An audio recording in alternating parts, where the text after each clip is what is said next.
जहन्नम घात लगा करके बैठी है, जहन्नम तुम्हारा इंतजार कर रही है, जहन्नम तुम्हारी प्रतीक्षा कर रही है। जहन्नम इस इंतजार में कि जहन्नमी उसके अंदर दाखिल हो जाएं। जहन्नमियों को कांटेदार झाड़ी खिलाई जाएगी। ला युस्मिनु वला युगनी मिन जू, वो कांटेदार झाड़ी जब अपने हलक में डालेंगे न तो उससे पेट भरेगा न बदन में ताकत आएगी, बस उनको खिलाने के तौर पर वो कांटेदार जरी नाम की झाड़ी खिलाई जाएगी। इस दुनिया का निजाम और सिस्टम ऐसा बनाया है कि इस दुनिया में हर इंसान को अल्लाह ताला ने एक वक्त मुकर्रर किया है, एक टाइम फिक्स किया है। उस टाइम पर उसको मौत आएगी, वो मर जाएगा और मरने के बाद अब कयामत तक अपनी कब्र के अंदर, जिसको आप कब्र की जिंदगी कह लें, जिसको आप बरज़ख की जिंदगी कह लें, उस जिंदगी में, उस जीवन में अपने अमल के एतबार से इंसान रहेगा। अगर अच्छा अमल था, अकीदा अच्छा था, अमल अच्छा था, तो कब्र की जिंदगी उसके लिए जन्नत का नमूना बन जाए। अगर अमल खराब था, अगर अकीदा खराब था, अगर कैरेक्टर खराब था, तो वो कब्र की जिंदगी उसके लिए जहन्नम का एक सैंपल बन जाएगी, जहन्नम का एक नमूना बन जाएगी। उसके बाद जब कयामत आएगी तो रब्बुल आलमीन अपने बंदों का हिसाब लेगा और वहां जो कामयाब होगा उसका नाम-ए-आमाल अल्लाह तबारक व तआला उसके दाहिने हाथ में देगा। जो नाकाम होगा उसका नाम-ए-आमाल उसके बाएं हाथ में, उसके लेफ्ट हैंड में दिया जाएगा। ये पहचान होगी कामयाबी की और नाकामी की। अल्लाह के पास कौन है? अल्लाह के पास कौन है जिसका नाम-ए-आमाल उसके दाहिने हाथ में मिलेगा, और अल्लाह के फेल कौन है जिसका नाम-ए-आमाल उसके बाएं हाथ में मिलेगा। फ़अम्मा मन ऊतिया किताबहु बियमीनिही, कुरान का 29वां पारा उठाइए, अल्लाह फरमाता है जिसका नाम-ए-आमाल उसके दाहिने हाथ में दिया जाएगा, उसके राइट हैंड में दिया जाएगा।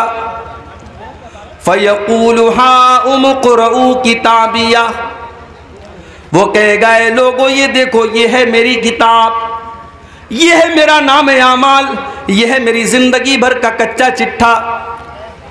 इन्नी ज़नन्तु अन्नी मुलाक़िन हिसाबिया, जिसका नाम-ए-आमाल उसके दाहिने हाथ में मिलेगा वो खुश होकर के कहेगा मुझे यकीन था, मुझे पता था मैं अल्लाह की बारगाह में नाकाम नहीं होऊंगा, मुझे मालूम था मेरा नाम-ए-आमाल मेरे दाहिने हाथ में मिलेगा। जब दुनिया के लोग अल्लाह के अहकाम की खिलाफ वर्जी किया करते थे, मैं अल्लाह के अहकाम के ऊपर चला करता था।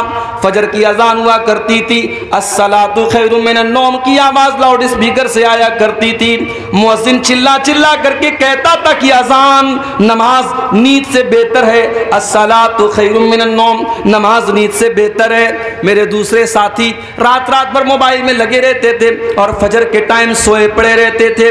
मैं सर्दी में, गर्मी में, बारिश में उठ करके फजर की नमाज जा करके अदा किया करता था, क्योंकि मैंने अपने नबी से सुना था, मैंने अपने नबी की हदीस सुनी थी कि दुनिया के अंदर सबसे कीमती चीज अगर कोई है तो फजर की 2 रकात है। फजर की 2 रकातें ये दुनिया की तमाम नेमतों से बेहतर हैं। मैं अपनी नींद को कुर्बान करके फजर की नमाज पढ़ा करता था। इन्नी ज़नन्तु अन्नी मुलाक़िन हिसाबिया, मुझे यकीन था मेरा हिसाब मुझे मिल करके रहेगा, अल्लाह ताला की मैं बर्बाद नहीं होऊंगा, मुझे पता था। वहां पे औरतें भी आएंगी, अल्लाह की बारगाह में ऐसी औरतें भी आएंगी जिन्होंने समाज में ताने सुन लिए, उनके माँ बाप ने भी उनको बुरा भला कहा, उनके घरों में, उनके खानदान में उनको बुरा भला कहा गया, मगर वो कभी बगैर पर्दे के बाहर न निकली, कभी अपने जिस्म की नुमाइश नहीं की। जब सारी दुनिया बेहयाई और बेपर्दगी में पड़ी हुई थी, उस मुसलमान लड़की ने अपने पर्दे से, अपनी शर्म हया से कोई कॉम्प्रोमाइज न किया। वो भी कल अल्लाह की बारगाह में कहेगी इन्नी ज़नन्तु अन्नी मुलाक़िन हिसाबिया, ऐ अल्लाह मुझे पता था, मुझे यकीन था मेरे मेरी मेहनत कामयाब हो जाएगी। मुझे पता था जब सारी मेरी बहनें जब बेहयाई किया करती थी, गैर महरम लड़कों से बातें किया करती थी, अय अल्लाह मैंने अपनी जवानी को बचा करके रखा, मैंने अपने किरदार को बचा करके रखा, मैंने कोई गलत काम न किया, मैंने अपने जिस्म को किसी नाजायज तरीके से इस्तेमाल न किया। इन्नी ज़ननतु अन्नी मुलाक़िन हिसाबिया, मुझे पता था मेरा हिसाब मुझे मिल करके रहेगा। फ़हुवा फ़ी ईशतिर राज़िया, तो जिसका नाम आमाल उसके दाहिने हाथ में मिलेगा, अल्लाह तबारक व तआला उससे बेहतरीन जिंदगी अता फरमाएगा।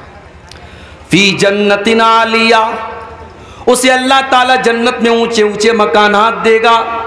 कुतूफ़ुहा दानिया, दुनिया में उस बेचारे को कभी फल फ्रूट मिले हो या न मिले हो, जन्नत में सारे फल फ्रूट उसको बड़ी आसानी के साथ मिल जाएंगे। जन्नत के पेड़ों के जो फल होंगे उसके लिए झुके हुए होंगे, उसे कोई फल तोड़ने के लिए चढ़ना नहीं पड़ेगा, उसे किसी फल को तोड़ने के लिए मेहनत नहीं करनी पड़ेगी। कुतूफ़ुहा दानिया, जन्नत के पेड़ के फल उसके लिए झुक जाएंगे। अल्लाह फरमाएगा कुलू वशरबू हनीअम बिमा असलफ्तुम फिल अय्यामिल खालिया, मेरे बंदो तुमने दुनिया में बड़ी मेहनत की है, तुमने अल्लाह को राज़ी करने के लिए बड़ी कुर्बानियाँ दी हैं, बड़े इम्तिहान झेले हैं। मेरे बंदो तुम्हारे खाने और पीने के दिन हैं, आज तुम्हारे मौज करने के दिन है, आज तुम्हारे मज़े लेने के दिन है, तुम खूब खाओ, खूब पियो, खूब अपनी लज्जतों से फ़ायदा उठाओ। तो ये अंजाम किसका होगा? ये दाहिने हाथ में जिसका नाम अमाल मिलेगा उसका अंजाम। वो कहाँ जाएगा? जन्नत में जाएगा। वो अम्मा मन ऊतिया किताबहु बिशिमालिही, और जिसका नाम अमाल उसके बाएं हाथ में, उसके लेफ्ट हैंड में दे दिया जाएगा। फयकूल, वो क्या कहेगा? या लैतनी लम ऊत किताबिया, ऐ काश मुझे मेरी किताब न दी गई होती, मेरा नाम आमाल मुझे न दिया गया होता। या लैतहा कानतिल काज़िया, ऐ काश दुनिया में जो मौत आई थी उसी मौत पर मेरा काम तमाम हो गया होता, आज का ये दिन न देखना पड़ता, ये क़यामत न होती, ये हिसाब व किताब न होता। काश जब मैं मर गया था दुनिया में तभी सारा खेल खत्म हो गया होता, सारा काम खत्म हो गया होता। दुनिया में जब हम जन्नत की बातें करते हैं, जब हम जहन्नम की बातें करते हैं, तो एक आम आदमी क्या कहता है? अरे यार किसने देखा है जन्नत, किसने देखा है जहन्नम? मर गए, काम खत्म, 4 दिन की जिंदगी है, ऐश कर लो, मौज कर लो, मस्ती कर लो। दुनिया में एक इंसान की सोच ये होती है, एक इंसान की मेंटेलिटी ये होती है, लेकिन क़यामत के दिन जब बाएं हाथ में नाम आमाल मिलेगा तब सोच बदल जाएगी। तब क्या कहेगा? या लैतहा कानतिल काज़िया, अय अल्लाह मैं बहुत बड़े धोखे में पड़ा हुआ था। मैं तो दुनिया में कहा करता था कि जन्नत और जहन्नम नाम की कोई चीज़ नहीं है, क़यामत नाम की कोई चीज़ नहीं है। मैं तो कहा करता था कि मर गए तो काम खत्म हो गया। ऐ काश मेरी वो बात सच्ची हुई होती, काश दुनिया में जो मौत आई थी उसी मौत पर खेल खत्म हो गया होता। मा अगना अन्नी मालिया, मेरा माल, मेरा पैसा, मेरी दौलत मेरे कोई काम नहीं आया। जो मैंने ब्याज के जरिए पैसा कमाया था, जो पड़ोसियों का हक मारा था, जो भाइयों का हक मारा था, जो बहनों का हक मारा था, बड़ी दौलत मैंने इकट्ठा कर ली थी, बड़ी प्रॉपर्टी मैंने बना ली थी। मा अगना अन्नी मालिया, मेरा माल मेरे कोई काम नहीं आया। हलक अन्नी सुल्तानिया, मेरी सल्तनत, मेरा पावर, मेरा इख्तिदार, मेरी हुकूमत सब खत्म हो गई। आज मेरी लाल बत्ती वाली गाड़ी, मेरे आगे मिनिस्टर और मेरे आगे एमएलए, मेरे आगे जो एमपी लिखा जाता था, आज मेरा कोई ओहदा कायम नहीं रहा। मेरी मिनिस्ट्री खत्म हो गई, मेरी बादशाहत खत्म हो गई, आज मुझे कोई पूछने वाला नहीं है। फिर अल्लाह फरमाएगा खुज़ूहु फगुल्लू सुम्मल जहीम सल्लू सुम्मा फी सिलसिलतिन ज़रउहा सबऊना ज़िराअन फस्लुकू। अल्लाह फरमाएगा फरिश्तों से पकड़ दो इसको, इसको बांध दो, इसको 70 गज लंबी जंजीरों में जकड़ दो। इन्नहु कान ला युमिनु बिल्लाहिल अज़ीम, ये अल्लाह तबारक व तआला के ऊपर ईमान नहीं रखता था। वला यहुद्दु अला तआमिल मिस्कीन, ये गरीबों को खाना खिलाने पर उभारा नहीं करता था, ये गरीबों को खाना नहीं खिलाता था। फलैसा लहुल यौमा हाहुना हमीम, आज इसको खौलता हुआ पानी दिया जाएगा, आज कोई इसका दोस्त और मददगार नहीं है।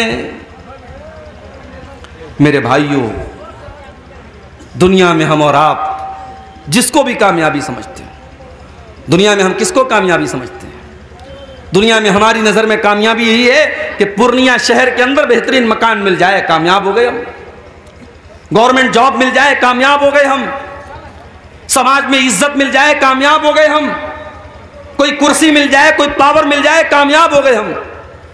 मगर हकीकत में अगर आप कुरान का मुताला करेंगे और अल्लाह से आप सवाल करेंगे कि अल्लाह तेरी नज़र में कामयाबी क्या है, तो अल्लाह का जवाब आएगा, फमन ज़ुज़िया अनिन नारि व उदखिलल जन्नत फ़क़द फ़ाज़। जिसको जहन्नम से बचा लिया गया, जिसको जन्नत में डाल दिया गया, वही कामयाब है। वमल हयातुद दुनिया इल्ला मताउल गुरूर। और जिस दुनिया के चक्कर में पड़ करके तुम अपने अल्लाह को भूल के बैठे हो, उस दुनिया की औकात नहीं है, उस दुनिया की हैसियत नहीं है कि वो दुनिया तुम्हारे काम आए। वमल हयातुद दुनिया इल्ला मताउल गुरूर। वो दुनिया तो धोखे का सामान है, बहुत बड़ी धोखेबाज है।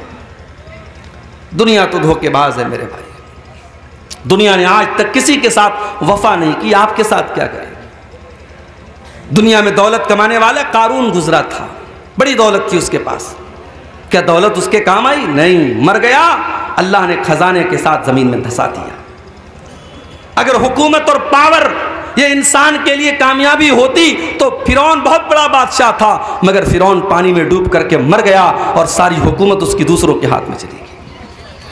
अगर दुनिया में जिस्मानी ताकत और अपनी बॉडी और अपने जिस्म के ऊपर गुरूर करने वालों को यह लगता है कि मैं बहुत बड़ा बॉडी बिल्डर हूं, मैं बड़ा मजबूत जिस्म का मालिक हूं और 100 किलो मेरा वजन है और इसलिए मैं कामयाब हूं, तो सुन लो, कौम आद एक कौम गुजरी थी, कौम समूद एक कौम गुजरी थी। वो भी बड़े बॉडी बिल्डर थे, वो भी बड़े ताकतवर थे, बड़े लंबे लंबे थे, वो पहाड़ों को काट काट करके मकान बनाते थे। अल्लाह ने जमीन में पटक पटक के मार दिया, ऐसी हवा चलाई अल्लाह ने, उनकी लाशें जमीन पर बिछ गई, उनके सर अलग हो गए, उनके धड़ अलग हो गए और खजूर के सड़े हुए तने की तरह उनकी डेड बॉडी जमीन पर पड़ी रह गई। मेरे प्यारे साथियों, न जिस्म और न माल, न दौलत, न शोहरत, ये तमाम चीजें कामयाबी की जमानत नहीं है। कामयाबी क्या है? जिसके बारे में अल्लाह फैसला कर दे कि इसे जहन्नम से बचा लिया गया और इसे जन्नत में दाखिल कर दिया गया, कामयाब वही इंसान है मेरे भाई। अच्छा, ये जो जहन्नम है, ये जहन्नम कैसी होगी? इस जहन्नम के अंदर जहन्नमियों को क्या सजाएं दी जाएंगी? यह पूरा एक टॉपिक है, पूरा एक उन्वान है। इस पर हम थोड़ी सी रोशनी आज डालेंगे कि जहन्नम क्या है। अल्लाह तबारक व तआला कुरान करीम के 30वें पारे में फरमाता है, इन्न जहन्नम कानत मिरसादा लित्तागीन मआबा लाबितीन फीहा अहकाबा। जहन्नम घात लगा करके बैठी है, जहन्नम तुम्हारा इंतजार कर रही है, जहन्नम तुम्हारी प्रतीक्षा कर रही है। जहन्नम इस इंतजार में कि जहन्नम उसके अंदर दाखिल हो जाए। लेकिन किसका इंतजार कर रही है? लित्तागीन मआबा। जहन्नम अल्लाह के नाफरमानों का, अल्लाह के मुजरिमों का, अल्लाह के कानून को तोड़ने वालों का, अल्लाह को नाराज करने वालों का इंतजार कर रही है। और जहन्नम में जो चला गया वो ये नहीं कि बस गया और निकल जाएगा, नहीं, लाबितीन फीहा अहकाबा। बड़े लंबे टाइम तक, बड़े लंबे पीरियड तक जहन्नम में रहेगा। अगर ईमान वाला है, अगर मोमिन है, अपने गुनाहों की सजा झेलने के बाद निकलेगा। कब निकलेगा ये अल्लाह ही जानता है। और अगर काफिर है, अगर मुशरिक है, अगर मुनाफिक है, वो तो हमेशा हमेशा जहन्नम के अंदर रहेगा। लाबितीन फीहा अहकाबा। जहन्नमी जहन्नम के अंदर बहुत लंबे पीरियड तक रहेंगे। दुनिया में गर्मी लगी, हमने पंखा लगा लिया, और दौलत आ गई, हमने कूलर लगा लिया, और पैसे आ गए, हमने एसी लगवा लिया। लाइट हमारे गांव में कट गई, हमने इन्वर्टर लगा लिया, हमने जनरेटर लगा लिया। लेकिन मेरे प्यारे साथियों, जहन्नम में आपको गर्मी लगेगी, वहां कोई पंखा न चलेगा। जहन्नम में प्यास लगेगी, वहां कोई ठंडा पानी न मिलेगा। ला यदूकून फीहा बरदन वला सला वला शराबा। जहन्नम के अंदर न तो उनको पानी दिया जाएगा, न उनको ठंडक दी जाएगी। जहन्नम में सिर्फ गर्मी ही गर्मी होगी। और खाने को क्या मिलेगा? इल्ला हमीमम व गस्साका, उनको खौलता हुआ गर्म पानी और पीप और मवाद पिलाया जाएगा। इल्ला हमीमम व गस्साका जज़ाअन विफाका, ये अल्लाह के नाफरमानों का पूरा पूरा बदला है जो जहन्नम में दिया जाएगा। आप लोग जलसा करते हैं तो जलसे का एक आजकल फैशन चला है, गेट बनवाते हैं। अभी सीमांचल में तो गनीमत है, मालदा वगैरह में, बंगाल में हमारे बंगाली वक्ता लोग जाते रहते हैं, मैं तो कम जाता हूँ बंगाल में। वहाँ देखता हूँ बिल्कुल रोड पर एक बहुत बड़ा गेट लगता है और गेट पर अगर अब्दुल गफ्फार साहब की तकरीर है तो खूब बड़ा सा फोटो लगता है।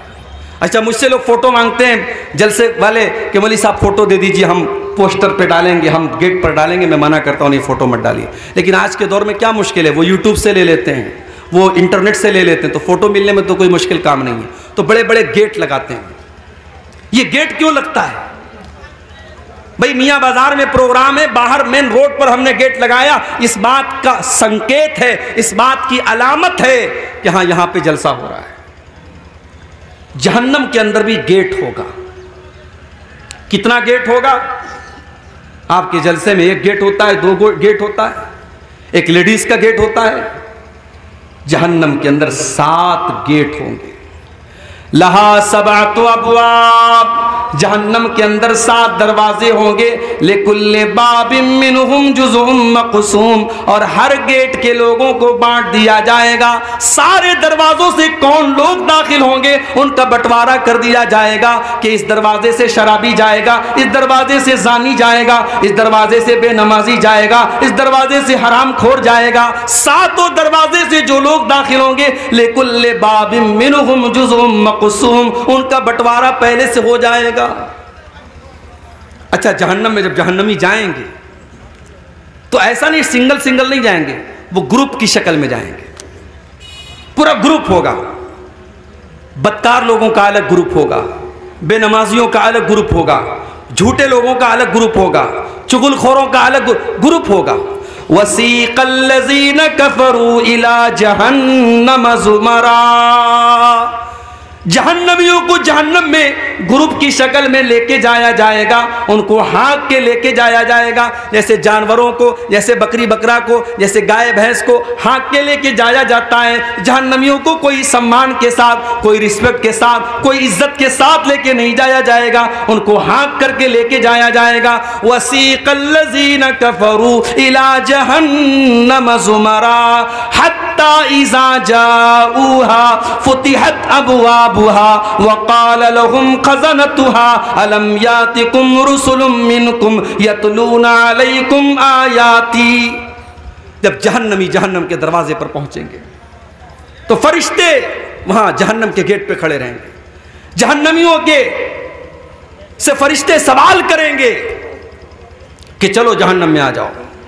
फिर वो सवाल करेंगे फरिश्ते, अलम यातिकुम रुसुलुम मिनकुम यतलूना अलैकुम आयाति रब्बिकुम, क्या तुम्हारे पास अल्लाह के पैगंबर नहीं आए जो तुमको अल्लाह की आयतें पढ़ पढ़ के सुनाते थे? वयुनज़िरूनकुम लिक़ा यौमिकुम हाज़ा, और तुम्हें आज के दिन से डराया करते थे। क़ालू बला वलाकिन हक़्क़त कलिमतुल अज़ाबि अलल काफ़िरीन, लेकिन जहन्नमी कहेंगे कि नहीं, आए थे हमारे पास, अल्लाह के पैगंबर भी आए थे, अल्लाह के रसूल भी आए थे, मगर हम बड़े बदनसीब थे, हमने उन नबियों की बात नहीं मानी, हमने उन पैगंबरों की बात नहीं मानी और हम जहन्नम में जाने वाला अमल करते रहे, इसलिए आज हम जहन्नम में आए। अच्छा, जहन्नमी जब जहन्नम में जाएंगे तो पैर से नहीं जाएंगे, चेहरे के बल घसीट करके जाएंगे। युहशरूना अला वजहिही युहशरूना अला वुजूहिहिम फी जहन्नम, वो जहन्नम में अपने चेहरों के बल घसीट करके लेके जाए जाएंगे। जहन्नमी चेहरे के बल घसीट के जहन्नम में जाएंगे मेरे भाई।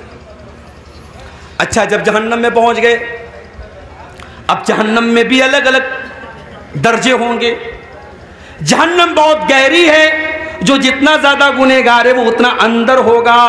जितना ज़्यादा, इसीलिए अल्लाह ने मुनाफिकों के बारे में कहा इन्नल मुनाफिकीना फी दरकिल अस्फली मिनन नार। जो मुनाफिक लोग होंगे, जो ईमान का चोला पहन करके ईमान वालों को धोखा देंगे, वो जहन्नम के सबसे निचले दर्जे में होंगे। तो जहन्नम के बहुत सारे दर्जे होंगे। अच्छा, जहन्नम कितनी गहरी होगी? एक मर्तबा अल्लाह के प्यारे नबी साहबा के साथ बैठे थे, अचानक एक जोरदार आवाज आई। आपने साहबा से पूछा कि साहबा क्या तुम जानते हो ये आवाज कहां से आई? साहबा ने कहा हमें नहीं मालूम, अल्लाह और उसके रसूल ज्यादा जानते हैं। आपने फरमाया हाजा हजरुन रुमिया बिही फिन्नारी मुंदु सबईन खरीफा। ऐ मेरे साहबा, ये एक पत्थर के गिरने की आवाज थी जो 70 साल पहले जहन्नम में गिराया गया था। फहुवा यहवी अलआना फहुवा यंतही इला कारिया। 70 साल के बाद आज वो पत्थर जहन्नम की तह तक पहुंचा है, जहन्नम की गहराई तक पहुंचा है। जहन्नम इतनी गहरी है कि पत्थर को जहन्नम की तह तक पहुंचने में 70 साल लग जाते हैं। अल्लाह अकबर। दुनिया में आग लगती है, कैसे लगती है? किसी दुकान में आग लगी, शॉर्ट सर्किट से लग गई। किसी गोदाम में आग लग गई, पेट्रोल से लग गई, डीजल से लग गई। इसलिए पेट्रोल पंप पर आप देखते हैं वहां लिखा रहता है smoking is not allowed. Petrol pump पर आप सिगरेट नहीं पी सकते। इस्लाम की नजर में तो सिगरेट कहीं भी नहीं पी सकते, लेकिन पेट्रोल पंप पर यह क्यों लिखा रहता है? क्योंकि सिगरेट की एक चिंगारी पूरे पेट्रोल पंप को जला के राख कर सकती है, क्योंकि पेट्रोल खतरनाक चीज है, उससे आग फैलती है। सवाल यह पैदा होता है जहन्नम की जो आग होगी, उस आग का ईंधन क्या होगा? क्या वो पेट्रोल से जलेगी? क्या वो डीजल से जलेगी? क्या वो कोयले से जलेगी? क्या वो लकड़ी से जलेगी? कुरान करीम जवाब देता है या अय्युहल्लज़ीना आमनू कू अनफुसकुम व अहलीकुम नारा वक़ूदुहन नास वल हिजारा।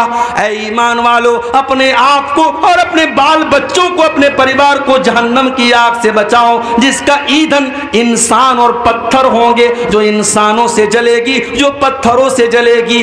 अलैहा मलाइकतुन गिलाजुन शिदाद।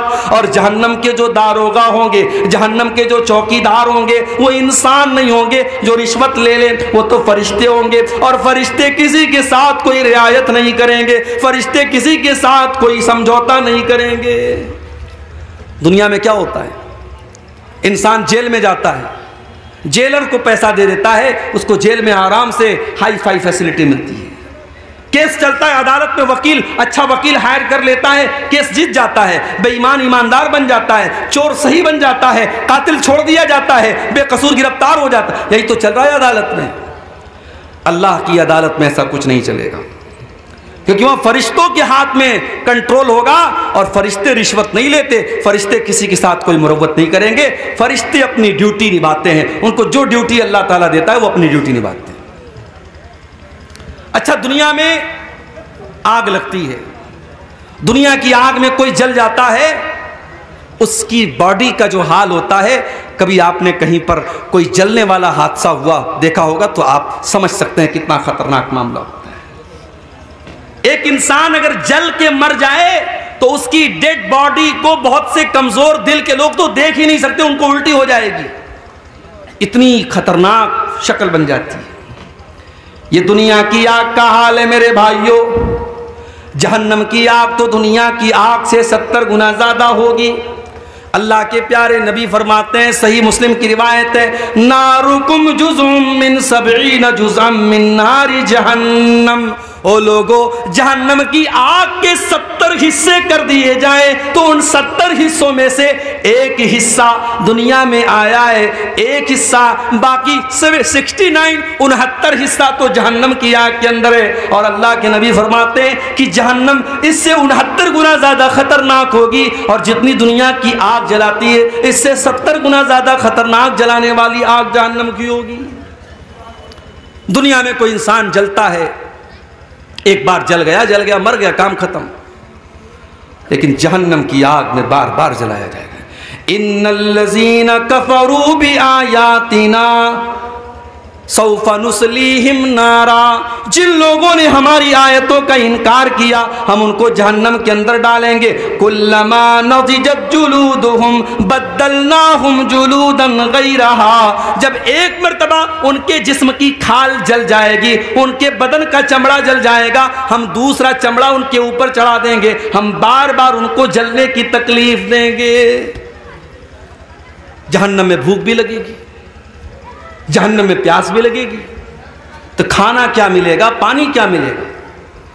लैसा लहुम तामुन इल्ला मिन ज़री, जहन्नमियों को कांटेदार झाड़ी खिलाई जाएगी। ला युस्मिनु वला युगनी मिन जू, वो कांटेदार झाड़ी जब अपने हलक में डालेंगे न तो उससे पेट भरेगा न बदन में ताकत आएगी, बस उनको खिलाने के तौर पर वो कांटेदार जरी नाम की झाड़ी खिलाई जाएगी। और एक फल है, उसका नाम है ज़क्कूम। ये ज़क्कूम का पेड़ जो है ये जहन्नम के अंदर निकलेगा। जब अल्लाह ताला ने ज़क्कूम का जिक्र किया तो काफिरों ने मजाक उड़ाया कि दुनिया में आज तक कभी हमने तो ये नहीं देखा कि आग में से पेड़ निकलता हो, ये कौन सा पेड़ है जो जहन्नम के अंदर से निकलेगा। अल्लाह ने फरमाया इन्ना जअलनाहा फितनतल लिज़्ज़ालिमीन, हमने ज़क्कूम के दरख्त को आजमाइश बना दिया, हमने फितना बना दिया जालिमों के लिए। इन्नहा शजरतुन तखरुजु फी अस्लिल जहीम, ये ज़क्कूम का दरख्त जहन्नम की जड़ में निकलेगा। तलउहा कअन्नहु रुऊसुश शयातीन, और उसका जो फल होगा इतना खतरनाक देखने में होगा जैसे शैतान का सर है, शैतान के सर की तरह देखने में खतरनाक होगा। और वो ज़क्कूम का दरख्त जहन्नमियों को खिलाया जाएगा। वो इतना कड़वा कसैला होगा कि उनके पेट में जाकर के बदहजमी करेगा। फमालिऊन मिनहल बुतून, जहन्नमी उसी ज़क्कूम को खा करके अपना पेट भरेंगे। सुम्मा इन्न लहुम अलैहा लशौबम मिन हमीम, फिर उनको खौलता हुआ पानी भी दिया जाएगा। एक तो ज़क्कूम अपने आप में खुद ही कड़वा होगा और उसके ऊपर से खौलता हुआ पानी उनको पिलाया जाएगा। ये तकलीफ, ये टॉर्चर, ये अजियत जहन्नमियों को दी जाएगी। मेरे प्यारे साथी, दुनिया में हम गर्मी में कॉटन के कपड़े पहनते हैं और सूती चादर बिछा के हम सोते हैं। सर्दी का मौसम आता है हम कंबल ओढ़ लेते हैं, हम ऊन का कपड़ा पहनते हैं। जहन्नमियों को कौन सा कपड़ा पहनाया जाएगा। फल्लज़ीन कफ़रू कुत्तियत लहुम सियाबुम मिन नार, जहन्नमियों के लिए आग के कपड़े काटे जाएंगे, वो आग का कपड़ा पहनेंगे। फल्लज़ीन कफ़रू कुत्तियत लहुम मिन सियाब युसब्बु मिन फ़ौक़ि रुऊसिहिमुल हमीम, उनके सरों के ऊपर से खौलता हुआ पानी डाला जाएगा।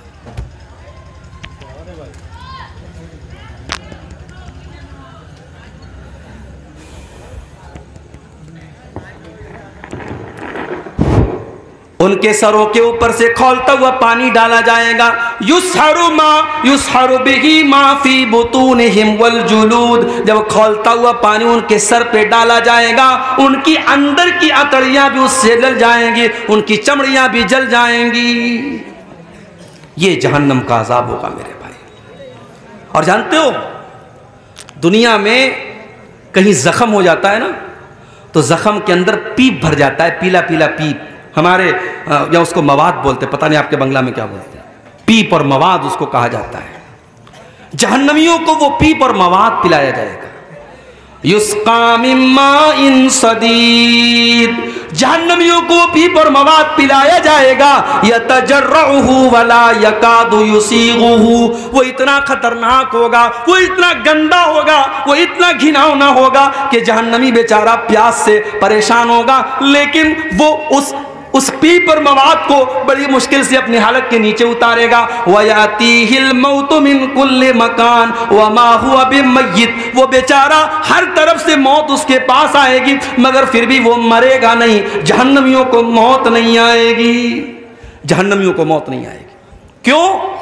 क्योंकि जब जन्नती जन्नत में चले जाएंगे और जहन्नमी जहन्नम में चले जाएंगे तो अल्लाह तबारक व तआला मौत को एक दुम्बे की शक्ल में, एक मेढा की शक्ल में लाएगा और मौत के गले पर छुरी चला दी जाएगी, मौत को ज़बह कर दिया जाएगा, मौत को कुर्बान कर दिया जाएगा और ऐलान कर दिया जाएगा, ऐ जन्नतियों अब हमेशा जन्नत में रहना है और ऐ जहन्नमियों हमेशा जहन्नम में रहना है, अब मौत आने वाली नहीं है, मौत का मामला ख़त्म हो गया।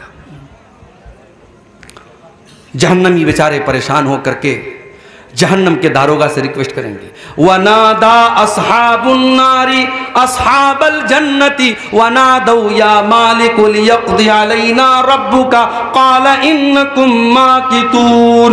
जहन्नमी कहेंगे, ऐ जहन्नम के दारोगा, ऐ मालिक। जहन्नम के दारोगा का नाम क्या होगा? मालिक। जन्नत के दारोगा का नाम रिजवान और जहन्नम के दारोगा का नाम मालिक। तो कहेंगे, ऐ मालिक, ऐ जहन्नम के दारोगा, अपने रब से कह दो हमें एक बार मार दे, हमें एक बार मौत दे दे, ये तिल तिल ना मारे, ये बार बार ना मारे, ये किस्तों में ना मारे, एक बार हमें मार के काम खत्म कर दे। जहन्नम का दारोगा कहेगा, क़ाल इन्नकुम माकिथून, ऐ जहन्नमियों तुम्हें हमेशा हमेशा इसी जहन्नम में रहना है, तुम्हें मौत आने वाली नहीं है। अल्लाह अकबर। कितने पत्थर दिल हो गए हम लोग। उस जहन्नम के बारे में हम सुनते हैं, पढ़ते हैं, हम दुआ भी करते हैं अल्लाह से, रब्बना आतिना फिद दुनिया हसना व फिल आखिरति हसना व क़िना अज़ाबन नार, अल्लाह जहन्नम के अजाब से बचा ले। हम दुआ भी करते हैं मगर उस जहन्नम से बचने की कोशिश नहीं करते। कितने काम हम ऐसे करते हैं जो जहन्नम में लेके जाने वाले हैं, और अभी मैं बयान करूंगा वो कौन से काम हैं। चंद अहम काम बयान करूंगा जो जहन्नम में लेके जाते हैं। मेरे भाइयों, हम जहन्नम के बारे में सुनते हैं, बयानात सुनते हैं, तकरीरें सुनते हैं, जुमा के खुतबे में हम अल्लाह के प्यारे नबी की हदीसें सुनते हैं, मगर हमारा दिल कांपता नहीं है, हमारे रोंगटे खड़े नहीं होते हैं, हमारे दिलों में डर पैदा नहीं होता। क्यों? सुम्मा कसत कुलूबुकुम मिन बादि ज़ालिका फहिय कल हिजारति व अशद्दु क़स्वा। अल्लाह ने कुरान में फरमाया, तुम्हारे दिल तो इतने कठोर हो गए, तुम्हारे दिल तो इतने सख्त हो गए कि पत्थरों से भी ज्यादा कठोर तुम्हारे दिल हो गए। पत्थर के ऊपर भी पानी बार बार पड़ता है तो पत्थर के अंदर भी सुराख हो जाता है, पत्थर से भी पानी रिसने लगता है। ऐ इंसानों, अल्लाह की नाफरमानी करते करते तुम्हारे दिल इतने कठोर हो गए कि पत्थरों से भी ज्यादा सख्त हो गए तुम्हारे दिल। आज हकीकत में मेरे भाइयों, हमारे दिल पत्थरों से भी ज्यादा सख्त हो गए। वरना सहाबे किराम तो जहन्नम की बात सुन के रोने लगते थे। जहन्नम की बात सुनकर के सहाबे किराम रोने लगते थे। हजरत आयशा रज़ी अल्लाह तआला अन्हा, सुबह का टाइम है, सूरज निकलने के बाद जो एक नमाज पढ़ी जाती है जिसको चाश्त की नमाज कहा जाता है, अम्मा आयशा रज़ी अल्लाह तआला अन्हा चाश्त की नमाज पढ़ रही हैं और चाश्त की नमाज में सूरह तूर की तिलावत कर रही हैं। मेरी प्यारी माँ बहनों, जरा आज आप अपना जायजा ले लें, आज कितनी औरतें जिनको सूरह तूर याद भी ना होगी। हमारे यहाँ औरतों का मामला बड़ा गड़बड़ है, दीन की तालीम ना के बराबर है। या तो मदरसे में पढ़ेगी या बिल्कुल नहीं पढ़ेगी। जो लड़कियां मदरसे में पढ़ती हैं उनको तो जानकारी है दीन की, जो मदरसे में नहीं जाती उनको बिल्कुल जानकारी नहीं है। हजरत आयशा चाश्त की नमाज पढ़ रही हैं, सूरह तूर की तिलावत कर रही हैं, और सूरह तूर की तिलावत करते हुए हजरत आयशा इस आयत पर पहुंचती हैं, जब जन्नती जन्नत में जाएंगे तो जन्नती अल्लाह का शुक्र अदा करेंगे और कहेंगे, फमन्नल्लाहु अलैना व वक़ाना अज़ाबस्समूम। आय अल्लाह, तेरा बहुत बड़ा एहसान है हमारे ऊपर, तूने जहन्नम की आग से हमको बचा लिया, तूने जहन्नम के अजाब से हमको बचा लिया। अम्मा आयशा जब इस आयत पर पहुंचती है तो रोने लगती हैं और बार बार इस आयत को रिपीट करने लगती हैं, बार बार इस आयत को दोहराने लगती हैं, फमन्नल्लाहु अलैना व वक़ाना अज़ाबस्समूम। आय अल्लाह, तेरा बहुत बड़ा एहसान है हमारे ऊपर, तूने जहन्नम की आग से हमको बचा लिया। हजरत आयशा के एक भांजे थे, उनका नाम उर्वा था, वो अपनी खाला से मिलने आए, देखा खाला नमाज पढ़ रही हैं और बार बार इसी आयत को दोहरा रही हैं। उन्होंने सोचा मैं चला जाता हूँ, बाद में आ जाऊंगा। कहते मैं मार्केट में गया, मैंने सौदा खरीदा, मैंने सामान खरीदा। 1-2 घंटे के बाद, अपना सामान खरीदने के बाद, अपना काम करने के बाद जब मैं दोबारा अपनी खाला के घर गया, मैंने देखा वही हालत है, खाला नमाज में खड़ी हैं, आंखों से आंसू बह रहे, और खाला बार बार इसी आयत को दोहरा रही हैं, फमन्नल्लाहु अल्लाहु अलैना व वक़ाना अज़ाबस्समूम। जन्नती कहेंगे ऐ अल्लाह तेरा बहुत बड़ा एहसान हमारे ऊपर है, तूने जहन्नम की आग से हमको बचा लिया। हमारे और आपके अंदर ये जज्बा कब पैदा होगा मेरे भाई? जहन्नम की आग से बचने की हम तैयारी कब करेंगे? याद रखो, जहन्नम की आग से बचने के लिए आपको उन कामों से बचना पड़ेगा जो जहन्नम की तरफ लेके जाते हैं। और आज की तकरीर में मैं कुछ ऐसे काम बताऊंगा, मैं वो काम बताऊंगा जो जहन्नम में लेके जाते हैं। मकसद ये है उन कामों से हम अपने दामन को बचाएं। नहीं बचाएंगे तो हमारा अंजाम बहुत बुरा होगा। बस हम दुआ करते हैं अल्लाह हमें हमारी हिफाजत करे। अगर हम उन कामों की बात करें जो जहन्नम में लेकर के जाते हैं, उसमें नंबर 1 पर अगर कोई काम है, सबसे पहला अगर कोई काम है जो जहन्नम में लेकर के जाने वाला है, उसे हम शिर्क कहते हैं। अल्लाह की इबादत में किसी को शरीक करना, किसी को संगी बनाना, किसी को शरीक करना, किसी को पार्टनर बनाना। जो काम अल्लाह के लिए किया जाता है वो काम किसी और के लिए करना। नमाज अल्लाह के लिए पढ़ी जाती है, रुकू अल्लाह के लिए होता है, सजदा अल्लाह के लिए होता है, कसम अल्लाह के नाम की खाई जाती है, जानवर अल्लाह के नाम का ज़बह होता है, सर अल्लाह के आगे झुकाया जाता है, हाथ अल्लाह के आगे फैलाया जाता है। ये सारे काम अगर किसी और के साथ किए जाते हैं, चाहे वो कोई नबी क्यों ना हो, चाहे वो कोई वली क्यों ना हो, चाहे वो कोई जानवर क्यों ना हो, चाहे वो कोई पेड़ क्यों ना हो, अल्लाह का मकाम किसी और को देना, यही शिर्क है मेरे प्यारे साथियों। और कुरान कहता है इन्नहु मन युशरिक बिल्लाहि फक़द हर्रमल्लाहु अलैहिल जन्नह व मअवाहुन नार व मा लिज़्ज़ालिमीन मिन अंसार। जो अल्लाह के साथ शिर्क करेगा उसकी हम मग़फ़िरत नहीं करेंगे, उसका ठिकाना जहन्नम होगा, उसके लिए जन्नत हराम है और वो हमेशा हमेशा जहन्नम में रहेगा।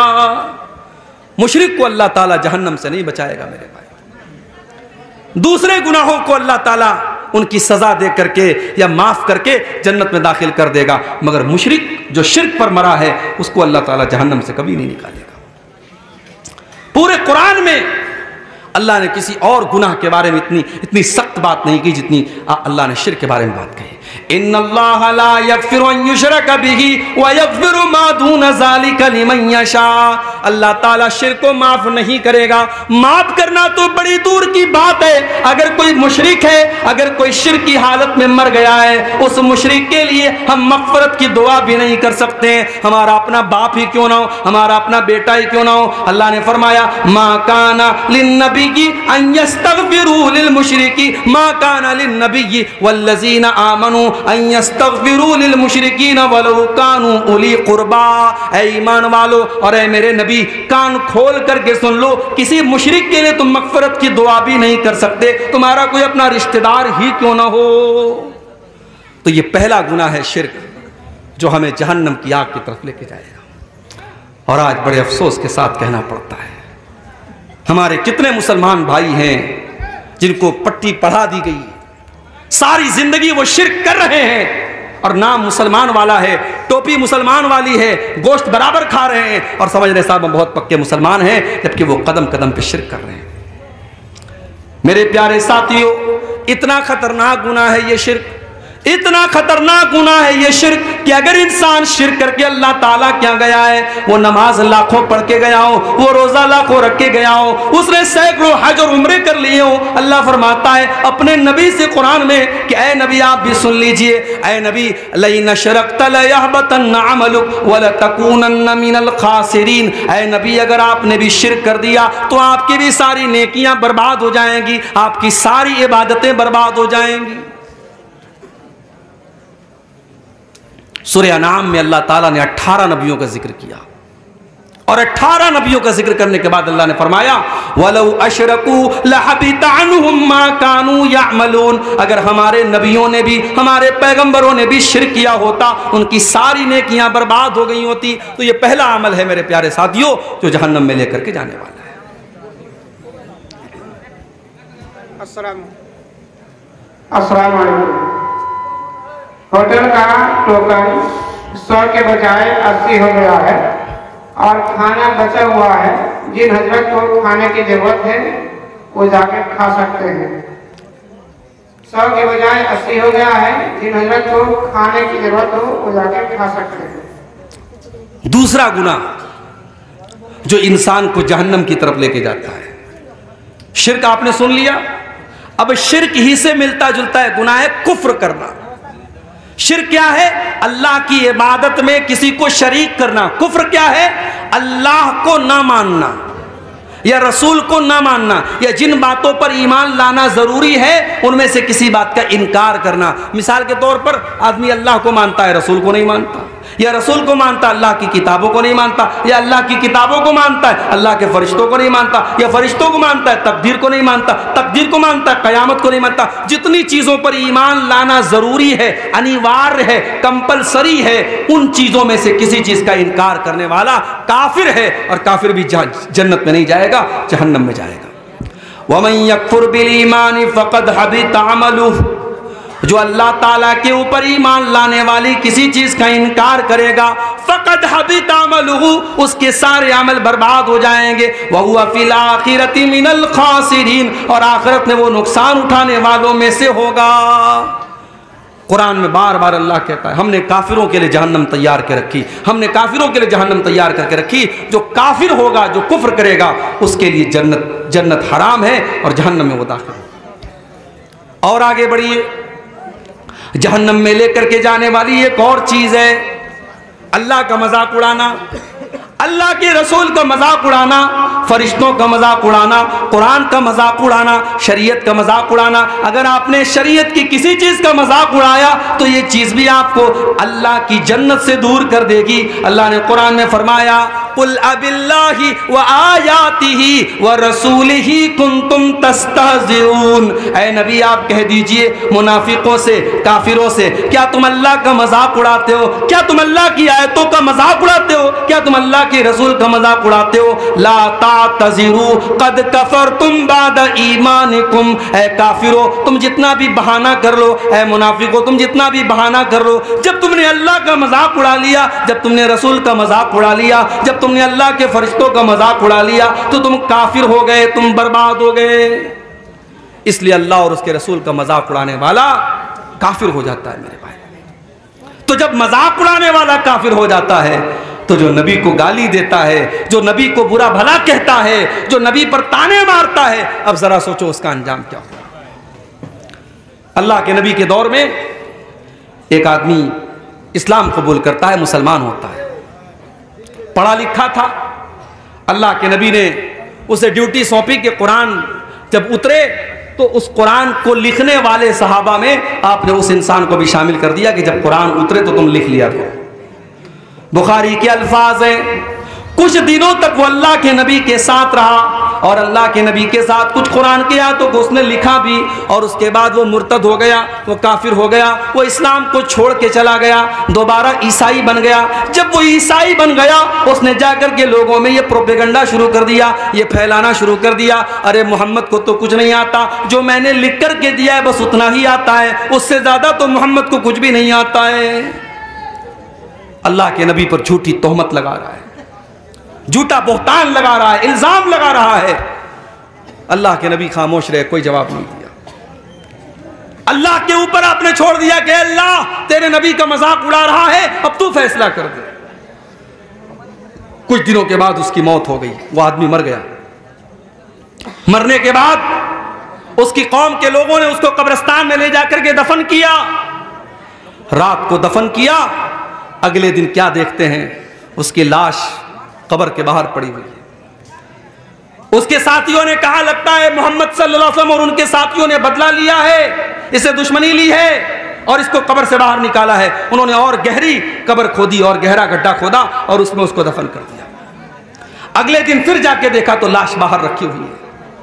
3 दिन तक लगातार गड्ढा खोदते रहे, उस इंसान की लाश को जमीन में दफन करते रहे, लेकिन जमीन ने उसकी लाश को कबूल न किया। जब तीसरे दिन भी ऐसा होता चला गया, वो समझ गए कि ये इंसान का काम नहीं है, ये अल्लाह का काम है, ये अल्लाह का की तरफ से गजब नाजिल हो रहा है। उन्होंने ले जाकर के उसकी लाश को कूड़े में फेंक दिया। मेरे भाइयों, आज भी अगर कोई नबी का मजाक उड़ाता है, कोई अल्लाह का मजाक उड़ाता है, उसका अंजाम बहुत बुरा होने वाला है। ये बात याद रखो। 1400 साल से लेकर के आज तक की तारीख गवाह है। नबी अकरम का मजाक उड़ाने वाला और इस्लाम का मजाक उड़ाने वाला आखिरत में तो जो होगा होगा, दुनिया में भी वो बर्बाद होने वाला है। मेरे प्यारे साथी, और आगे बढ़िए, एक और चीज हमें जहन्नम में लेकर के जाने वाली है। या अय्युहल्लज़ीना आमनू ला ताकुलु रिबा अज़आफ़म मुज़ाअफ़ा, ऐ ईमान वालो तुम सूद न खाना, तुम ब्याज न खाना। वत्तक़ुल्लाह लअल्लकुम तुफ़्लिहून, अल्लाह से डरो तभी तुम कामयाब हो सकते हो, तुम सूद खा करके कामयाब नहीं हो सकते। सूद खाने वाला, ब्याज खाने वाला, ये भी जहन्नम को अपने ऊपर लाजिम कर रहा है। अल्लाह के नबी ने सिर्फ सूद खाने वाले पर लानत नहीं की, आपने फरमाया लअनल्लाहु आकिल रिबा व मुकिलहु व कातिबहु व शाहिदैहि, अल्लाह ताला की लानत हो सूद खाने वाले पर, सूद खिलाने वाले पर, सूद लिखने वाले पर, सूद की गवाही देने वाले पर, और आपने फरमाया सब बराबर हैं। इसीलिए उलमा कहते हैं कि बैंक में कोई जॉब करना सही नहीं है, क्योंकि बैंक का पूरा काम सूद पर होता है। बैंक में आप कोई भी काम करेंगे वो सूद में सपोर्ट होगा और ब्याज में सपोर्ट होगा। आज बैंक में जॉब करना तो छोड़ दीजिए, मुसलमान धड़ल्ले से सूद खा रहा है, सूद पर मुसलमान अपने मुसलमान भाई को कर्जा दे रहा है और ब्याज की रकम धड़ल्ले से खा रहा है। मेरे प्यारे साथियों, ये सूद खाना, अक्लु रिबा, ये ब्याज खाना, ये अल्लाह के नबी फरमाते हैं कि हलाक कर देने वाले गुनाहों में से, जहन्नम में लेकर के जाने वाले गुनाहों में से है। और इतना बड़ा गुनाह है सूद खाना। अल्लाह के नबी फरमाते हैं सूद के 70 से भी ज्यादा दर्जे हैं, जिनमें सबसे हल्का दर्जा ये है यज़नी अर्रजुलु बि उम्मिही, इंसान अपनी सगी माँ के साथ जिना करे। जितना बड़ा पाप ये है, उससे भी कहीं बड़ा पाप ये है कि इंसान सूद खाए। अल्लाह हम सब की हिफाजत करे। आज सूद अलग अलग शक्लों में हमारे और आपके घरों में दाखिल हो रहा है। मेरे प्यारे साथियों, अब यहाँ एक सवाल लोग पूछते हैं कि बैंक में हम जो सेविंग अकाउंट खोलते हैं, आज के दौर में जो हमारे मुल्क के हालात हैं, हम बगैर बैंक के अकाउंट के कोई काम नहीं कर सकते। हर चीज़ में बैंक में अकाउंट की ज़रूरत पड़ती है, और सेविंग अकाउंट में बैंक में इंटरेस्ट आता है। तो उस इंटरेस्ट का हम क्या करें, उस ब्याज का हम क्या करें? उसका सही जवाब ये है, जो जवाब उलमा ने दलाइल की रोशनी में दिया है, कि अगर बैंक में आपको इंटरेस्ट मिल रहा है, ब्याज मिल रहा है, उस पैसे को आप अपने ऊपर इस्तेमाल नहीं करेंगे। उस पैसे को आप अपने ऊपर इस्तेमाल नहीं करेंगे। जिन उलमा ने कहा उससे रास्ता बना दिया जाए, उससे लेटरिन बना ली जाए, वो बिल्कुल सही बात नहीं है। रास्ता हमारी ज़रूरत की चीज़ है, लेटरिन हमारी ज़रूरत की चीज़ है। हम ब्याज के पैसे से न रास्ता बना सकते हैं, न लेटरिन बना सकते हैं। अब उस पैसे को हम क्या करेंगे? कुछ उलमा ने कहा उसको बैंक में छोड़ दो, वो हमारा पैसा है ही नहीं। हमने अगर अपने अकाउंट में 1000 रुपया जमा किया और 1000 पर अगर 50 रुपया ब्याज मिल रहा है, वो 50 हमारा है ही नहीं, तो हम उसके चक्कर में क्यों पड़े? जो हमारी मूलधन है, जो असल रकम है 1000 रुपया, वो हम ले लें और 50 को छोड़ दें। लेकिन दूसरे उलमा ने कहा नहीं, अगर हम वो पैसा अपने अकाउंट में छोड़ देंगे तो बैंक हमारे पैसे को और इस्तेमाल करेगा, उससे वो और इंटरेस्ट कमाएगा, इसलिए उस पैसे को बैंक वाले को छोड़ना मुनासिब नहीं है। हम उस पैसे को निकालेंगे, उसका कैलकुलेशन करेंगे, उसका हिसाब करेंगे, और उस पैसे को हम किसी गरीब आदमी को, किसी जरूरतमंद आदमी को, किसी बीमार को हम इलाज के लिए दे देंगे, किसी जरूरतमंद की जरूरत के लिए दे देंगे, इस मकसद के साथ कि वो पैसा इस्तेमाल हो जाए। और वो पैसा हम अपने जाती इस्तेमाल में नहीं लाएंगे और ना उस पर किसी सवाब की उम्मीद रखेंगे। चूंकि मजबूरी है, पैसे को जाया भी नहीं किया जा सकता, पैसे को बर्बाद भी नहीं किया जा सकता, तो उस सूद के पैसे को निकाल करके हम किसी गरीब वगैरह को दे देंगे। अब चाहे वो गरीब मुसलमान हो, गैर मुस्लिम हो, हम किसी को भी दे सकते हैं। अब अगर कोई पूछता है कि वो तो हराम पैसा है, हम किसी मुसलमान गरीब को क्यों दे सकते हैं? जब आपने दे दिया तो अब वो उसके लिए हराम नहीं है, वो आपके लिए हराम था। आपको ब्याज के तौर पे मिल रहा था, आपने उसको मदद के तौर पे दिया है, उसके लिए ब्याज नहीं है। उसको ऐसे समझो जैसे किसी गरीब को आपने ज़कात का पैसा दिया, अब वो उसके लिए ज़कात है, मगर उसी ज़कात के पैसे से अगर गरीब किसी दूसरे मुसलमान को दावत खिलाता है तो उस दूसरे मुसलमान के लिए वो खाना जायज़ है, वो उसके लिए ज़कात की रकम नहीं है, ज़कात की रकम उस गरीब के लिए है। वही मसला यहाँ पर अप्लाई होगा। आप किसी भी गरीब को वो ब्याज का पैसा दे करके अपनी जान छुड़ा सकते हैं। और आगे बढ़िए, जहन्नम में लेकर के जाने वाली एक और चीज है मेरे प्यारे साथी, और वो क्या है? यतीम का माल खाना। यतीम का माल खाने वाला भी जहन्नम में जाएगा, क्योंकि यतीम वो बच्चा है जिसने अपने बाप को खोया है, और बाप जब दुनिया से चला गया बाप बहुत बड़ी दीवार होता है, बाप बहुत बड़ा साया होता है। जिस बच्चे का बाप मर जाए वो बेसहारा हो जाता है। उस बेसहारा और उस बेबस बच्चे का हक मारना ये बड़ी घटिया हरकत है। और अल्लाह ने यतीम का माल खाने वालों के बारे में फरमाया, इन्नल्लज़ीना याकुलूना अम्वालल यतामा ज़ुल्मन इन्नमा याकुलूना फी बुतूनिहिम नारा। जो लोग यतीम का माल नाजायज तरीके से खा जाते हैं वो अपने पेट में जहन्नम की आग भर रहे हैं और अनकरीब वो जहन्नम में जाएंगे। अच्छा, यतीम का माल खाने वाला जहन्नम में जाएगा और इमाम साहब का माल खाने वाला कहां जाए? 5 टाइम की नमाज पढ़ाने वाला मौलवी जो दुनिया की सबसे खतरनाक ड्यूटी निभा रहा है। दुनिया में सारा मोहल्ला सारा गांव सोया रहे, मस्जिद का इमाम अगर किसी दिन सोया रह जाए और फजर में टाइम से ना पहुंच पाए तो पूरा मोहल्ला गरेबान पकड़ के हिसाब लेता, मौलवी साहब फजर में आप नहीं उठे, फजर में आप नहीं उठे। और उसको तनख्वाह कितनी देते हो? अभी लेटेस्ट वाकया हुआ है हमारे उत्तर प्रदेश में, कानपुर में एक जगह है, उस जगह का नाम है फफूंद। सुना होगा आपने, सोशल मीडिया पे देखा होगा। मौलवी साहब बेचारे नौजवान आदमी, 5,000 रुपया सैलरी उनको मिल रही थी, पंखे से लटक करके उन्होंने जान दे दी, सुसाइड कर लिया। इमाम साहब का कमरा खोला गया तो इमाम साहब की लाश मिलती है।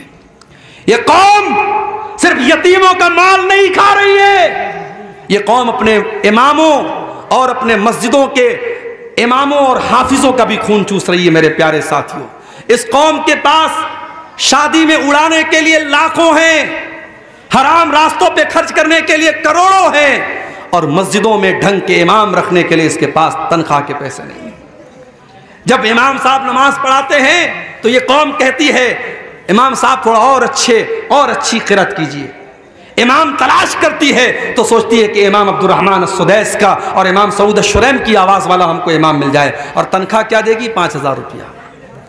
मेरे प्यारे साथियों, अगर यतीम का माल खाने वाला जहन्नम की आग में जाएगा तो अपने कौम के मौलवियों और इमामों और टीचरों का खून चूसने वाले अभी कितने टीचर हैं मदरसों में, उन बेचारों की तनख्वाह 4,000 5,000 रुपया है, और वो 5,000 रुपया तनख्वाह भी उनको मदरसे का मैनेजमेंट कहता है, मदरसे के नाजिम कहते हैं, मदरसे की कमेटी कहती है कि मौलवी साहब आपके पैसे के बराबर हमारे पास बजट में पैसा नहीं है, आप जाइए चंदा करके लाइए, उसी में से आप अपनी तनख्वाह ले लीजिए। यानी मौलवी बेचारा मदरसे में पढ़ाए भी और उसके बाद सैलरी जब मिलने का टाइम आए तो वो चंदा करके अपनी सैलरी लाए। मेरे प्यारे साथियों, डूब मरे हम, शर्म से डूब मरे, चुल्लू भर पानी में डूब मरे। मेरे नबी ने कहा था मजदूर को उसका पसीना सूखने के पहले उसकी मजदूरी दे दो।